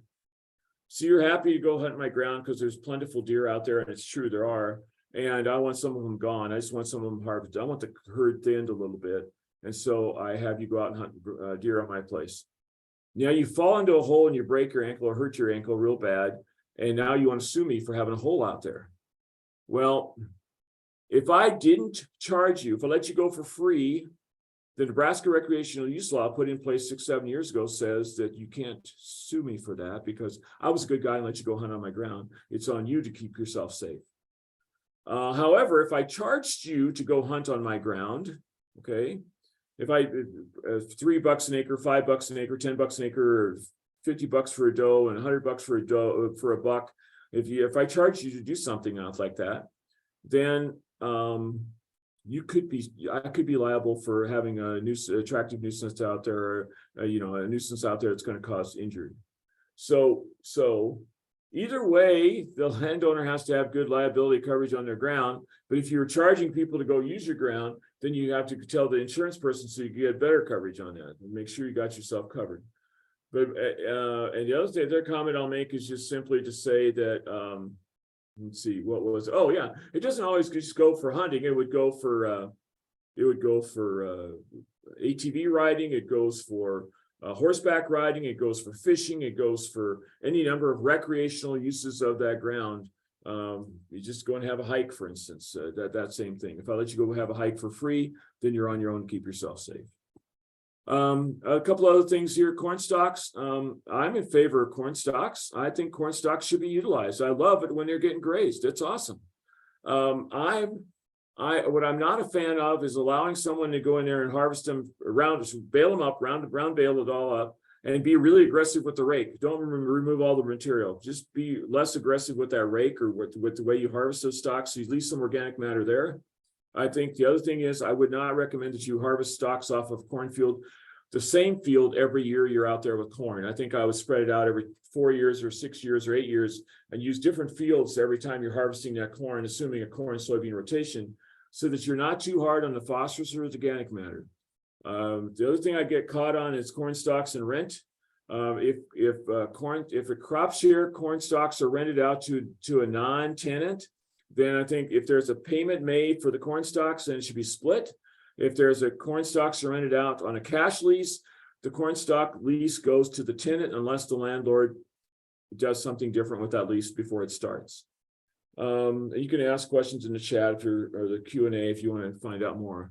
Manure application, how often, limits on phosphorus. Okay, so do we want manure on our ground? Absolutely. Manure is a great source of phosphorus. It's a great source of organic matter. Manure is, by and large, a very good thing. Even if it stinks, it's only going to stink for a day or two, and it's going to be valuable stuff out there. The point is this: you make sure you're putting the manure on based on phosphorus levels, phosphorus application in the soil, phosphorus soils levels, meaning make sure you don't exceed how much phosphorus you should have out there and for good agronomic practices. Because manure will build phosphorus relatively quickly. So be careful about that. I would say, if you put your manure on every 3rd or 4th year, you'd be in good shape. But again, do that based on soil tests, not just hearsay or just a thought. Okay, Jim already talked about irrigation equipment. I won't make any more comments here unless you have specific comments you can ask in a chat. The main thing is that if the tenant's providing any of the equipment, you should adjust the rent down, because Jim's survey information says that all the equipment's owned by the landowner. So that's my talk. Thanks for joining in. Thanks for listening. And so those are the things I try to talk about. And we appreciate you being here online, at least. So you're not attending in person, but you're attending virtually. So we thank you for attending. I think Jim's going to go ahead and finish this thing up. I haven't looked at my Q&A to see if there's anything I should try and cover or not. How important is it that the lease be notarized? Some people really like to do that, and some people don't. If you're in good relationship, my recommendation is, if you're worried about it, get it notarized. If you're not, if you have a reputable tenant, reputable landlord relationship, then I think a written, good signature and that sort of thing would be, maybe made in front of each other so you witness it. That's probably what you need there. I don't know the legal, you have to ask your lawyer about the legal aspects of that. I can't remember that. Can you repeat that? Hunting rights for cash rent. For cash rent on crop ground, hunting rights belong to the tenant unless they are specifically held out of the lease by the landlord. I'll have landlords say, I'm not giving my tenant any hunting rights at all. But if on cash leases, because the cash lease goes for a whole year, typically, hunting rights would belong to the tenant unless they're held out. Congratulations, retirement, lots of years impact. Thanks. I appreciate the comment. Okay. I think that takes care of that. Anything else? Chat? Anything on the chat? Nope, nothing on the chat. Okay, Jim, you can take it away. Oh, let me stop my share of my screen here. Stop share. There you go. All right, so just give me a minute here and I'm going to get moved over on my end. This crowd has hung around really tough. They're all the same people we had at the beginning are still here, so I appreciate that very much. That's awesome.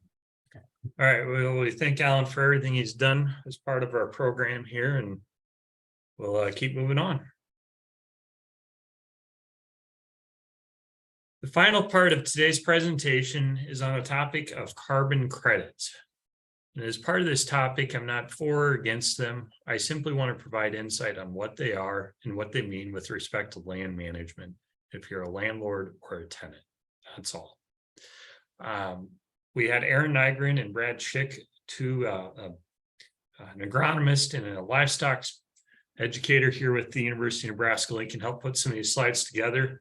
Their information is a little bit more on the biological side of considerations for cover crops, hay yields, different soil related attributes. I'm going to do kind of the 1,000-foot look overview to respect everyone's time and try to get everyone I know this recording gets kind of long, so we're going to highlight the top things. So we're going to start on slide 99, if you're following along. And yeah, it's very impressive. Everybody's been sticking with us, and we greatly appreciate that. So first of all, what are carbon credits and what do they mean for the ag sector? Well, simply put, a carbon credit is something that a business or someone that produces carbon can purchase to offset their carbon emission. What is carbon emission? Well, if you burn natural gas, diesel, gasoline, if you use electricity that was generated by the burning of a natural gas or coal, for example, that generates carbon. And with that, there's concerns with the environment. And on the ag side, why we care about carbon credits on the ag side is because we use the soil. When I say we use the soil, we grow things on it. And even if you aren't the most crazy about carbon credits or this climate things that you may not be the most certain about, one thing I can say is if soil has more carbon in it, it tends to be more fertile. It tends to, when we say carbon, think organic matter. It can hold water better. It has a little bit better fertility. So that's a good thing about it. How do we generate carbon credits? When it comes to carbon credits in the ag system, we have to be doing something new on our operation. And when I say new, what I mean by it is you're currently an operator that is not using cover crops and you use cover crops. So that means cover crops, one of the very common ones in Nebraska is rye. It's fairly inexpensive. It starts growing in the fall after the crop is harvested, and then you terminate it in the spring before the crop is planted. And you're extending the growing season. Plants put carbon under the ground through the root system. So when you do something new, you're capturing additional carbon. Another common example, many acres in our state are no-tilled. If you're a no-till operation, if you go from tillage, meaning you maybe make multiple passes over the field to some type of minimum till or no-till, under this case here, you're only making one pass over the field. You're creating less emissions because you're not running the tractor over the field as many times as you were before. There are other ways to get carbon credits with methane production related to livestock. Tends to be situations where there are very large livestock facilities to be able to capture, like a big lagoon that has a top put over it so you can catch all the methane that comes off it.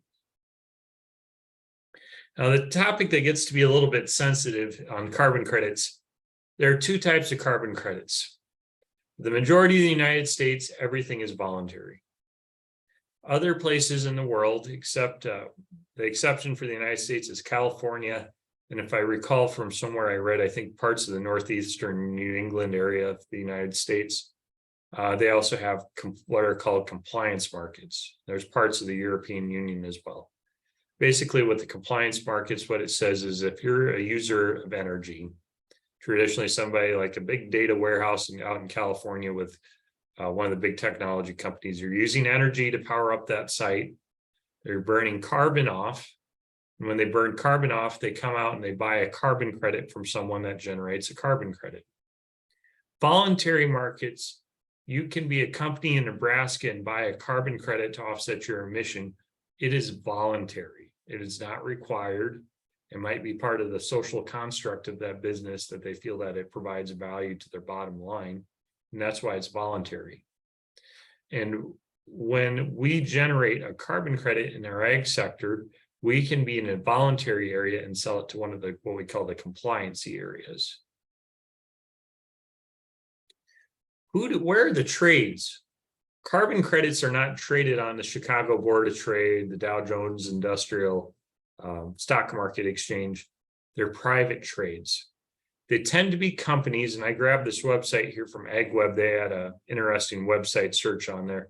They tend to be companies that have firsthand knowledge in what is occurring in property. You have to be able to measure the ground. You have to be able to verify some of these different things. For example, Monsanto would be Bayer Crop Science. Corteva would include things like Hogemeyer Pioneer, Farmers Business Network, Nutrient Ag Solution. All these companies tend to be companies that have firsthand knowledge on what's occurring on an agricultural property. So if you're interested in this kind of thing, and even if you don't really, I don't know if I want to do something like this, I'm not encouraging that you have to or not do it. What I am encouraging you to do is search out information so you know what it is. Next time you go to a farm show or a professional conference where they have some folks that are selling carbon credits or trying to get people to sign up, just talk to them, learn about it. And the question becomes, what are carbon credits worth? Well, they tend to be a fairly nominal amount of money, maybe $10 to $15 an acre. One carbon credit is 1 metric ton of carbon stored below the ground. And when we put these slides together, they're worth about $5 a ton. Now, if you know anything about some of the cover crops, for example, I had someone tell me the other day a bushel of rye is about $18 for the type of rye that they were buying. Carbon credits are not worth as much. They would probably not cover the cost entirely of planting a cover crop. So why do it? Well, if you're in an area of the state that has nitrates in the water system below ground and you want to put fertilizer on, some water districts are requiring the use of it for nutrient management issues. If you're in an area where you have to be doing cover crops, or you're participating in another program that has incentives to do cover crops, I would challenge the people on this call to think about, is there a way I can pair this up with something else? If you're already having to do it for whatever reason, maybe this is something that you can use to offset a portion of that cost to plant or seed or whatever the case is. Some of the different companies, as we noted on that prior slide a few slides ago, the contracts tend to be a long-term contract. We're talking 5, 10, 15 years. And what is it worth? Some companies, they kind of pay a steady rate over the entire contract. Some pay maybe more upfront as part of the contract, a little bit less on. Others, it might just be a steady rate. Maybe it's a longer term contract. Excuse me. So what are the issues related to carbon credits? What are the things we need to be thinking about? Well, one of the first things to be thinking about is the term of the length of the contract. When it comes to carbon credits, you have to do something new on your operation. You have to go from no-till or from tillage to no-till, from not planting cover crops to planting cover crops. And carbon credit contracts, they require a long-term commitment. And there are some pilot programs where they're maybe a little bit shorter. The big thing with these things are carbon credits. Maybe it's a 10-year contract. Allan and I, we tend to advocate 1-year contracts. We like long-term relationships, but we like 1-year contracts so you can make that adjustment down or up or remain the same when it comes to your cash rent or whatever the case is. We like the ability to annually adjust. As a landowner, you'd have to sign off. The landowner has to agree to do this. And the tenant that you have on the property would have to adhere to the circumstances of planting a cover crop, no-till, whatever the case is. Well, that creates a little bit of a challenge because if we have a 1-year, maybe 3-year, 5-year at tops lease arrangement, and we have a 10-year carbon credit, you really have to find someone that's going to be engaged with the landlord and the tenant. Also, the other things to be thinking about, who gets the payment from the carbon credit? Well, I would advocate it would be the operator. And what I mean by that is if you're on a crop share, remember with a crop share, an operator is the landlord and the tenant. On a cash lease, the operator is a tenant. When it comes to crop shares, especially in Western Nebraska, okay, if it costs, if you're on a 50-50 crop share, it costs $30 an acre to put a cover crop in. Maybe you're splitting that $30 right down the center. So the landlord's paying half the seed and the tenant's paying the other half. Well, there would maybe be an argument then that you can divide that carbon credit payment between the two parties because they're both bearing some of that expense. If the tenant is the person that's generating all the carbon credits, they're carbon cover crops. I'm not advocating against them, but they are expensive to put in with the drought that we've had. Some of the specialty seeds, the millets, the rye, everything has gone up immensely. So if you're considering these things, just think about what is equitable given what every party's putting in as part of the lease. That's the way I would think through it. When it comes to carbon credits, how does a carbon credit work? What are some of the issues? Well, as I said before, and if this is a little fuzzy, come back and watch the recording. How does a carbon credit work? Well, a landlord and tenant, or if it's just a landowner, have to agree to sign up for a contract. You're going to sign up with one of these companies that we highlighted before, and there are other ones out there as well, but you have to find a company that's doing carbon credits. They'll have to be able to verify the practices that you're committing to doing that. I don't know if that's driving by the property and verifying a cover of crops being planted, whatever. With that verification, what they do is you do something to reduce the amount of carbon that's being put into the environment. There's someone over here that's creating, either using electricity, burning natural gas, whatever, you're putting carbon into the atmosphere because of the energy use. They come around and they buy that credit. You, as an operator, sell that carbon credit to someone. And it's offsetting a portion of what they're producing. And think of it as a looped system that as you do new things on the property, you get the benefit of it. Carbon credits right now, Dave Aiken, our attorney on campus, he made this one comment. He said, carbon credits, think of them as the wild, wild west. There's a lot of unknown. If you do ever think about these, just get the information and make an informed decision. As I see it right now, it seems to me carbon credits make the most sense for individuals that are having to do a cover crop or a new production practice because of trying to comply with some need, trying to pair it with something. This is an additional way to offset a portion of that cost of doing that new practice. Okay. All right. Just want to thank Sam Zock, ZAG Land or ZAG Land is sponsor of today's meeting, in addition to helpfully covering some of the printing costs and some of the things to get everyone's handouts. And I just want to remind everyone, if you signed up for today's meeting and you did not get your handout, we're running our last batch of handouts today or Monday.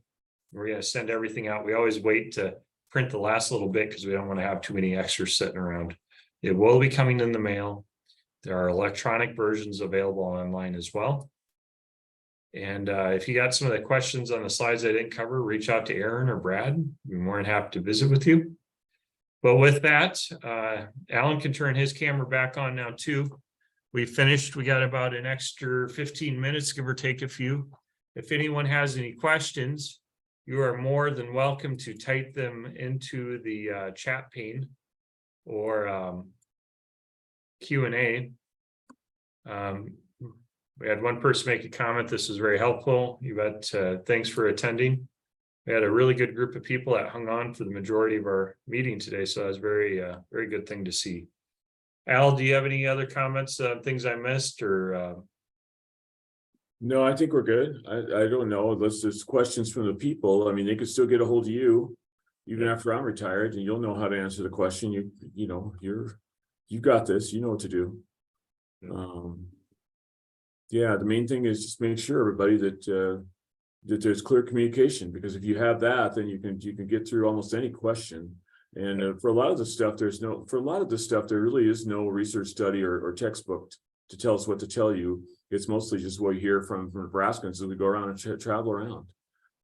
So anyway, somebody else said, excellent source of information. Thank you for your time and effort. So you're welcome. We're trying hard out here. And what I've discovered is every neighborhood does things just a little bit differently. So if you hear something different in your neighborhood than we said, that's fine, because at the end of the day, whatever the landlord and the tenant agree to, that's the best arrangement. My comment I'll make, Allan will be retiring. We will be, my understanding, we'll see what happens, but I believe we're going to be rehiring to replace the position. If you know of someone that works in the area Allan does, or maybe someone that's I'd like to personally, I think someone that has extensive experience like Allan did when he first started his position would be a very strong asset for our team. So I think there's some good opportunities. If anyone knows anyone, shoot me an email and we'll see what can happen. But we appreciate everything Al's done over the years for our team, and we intend to keep doing these programs into the future. So hopefully we can get some new faces out there to help us with doing these things. So. Yep.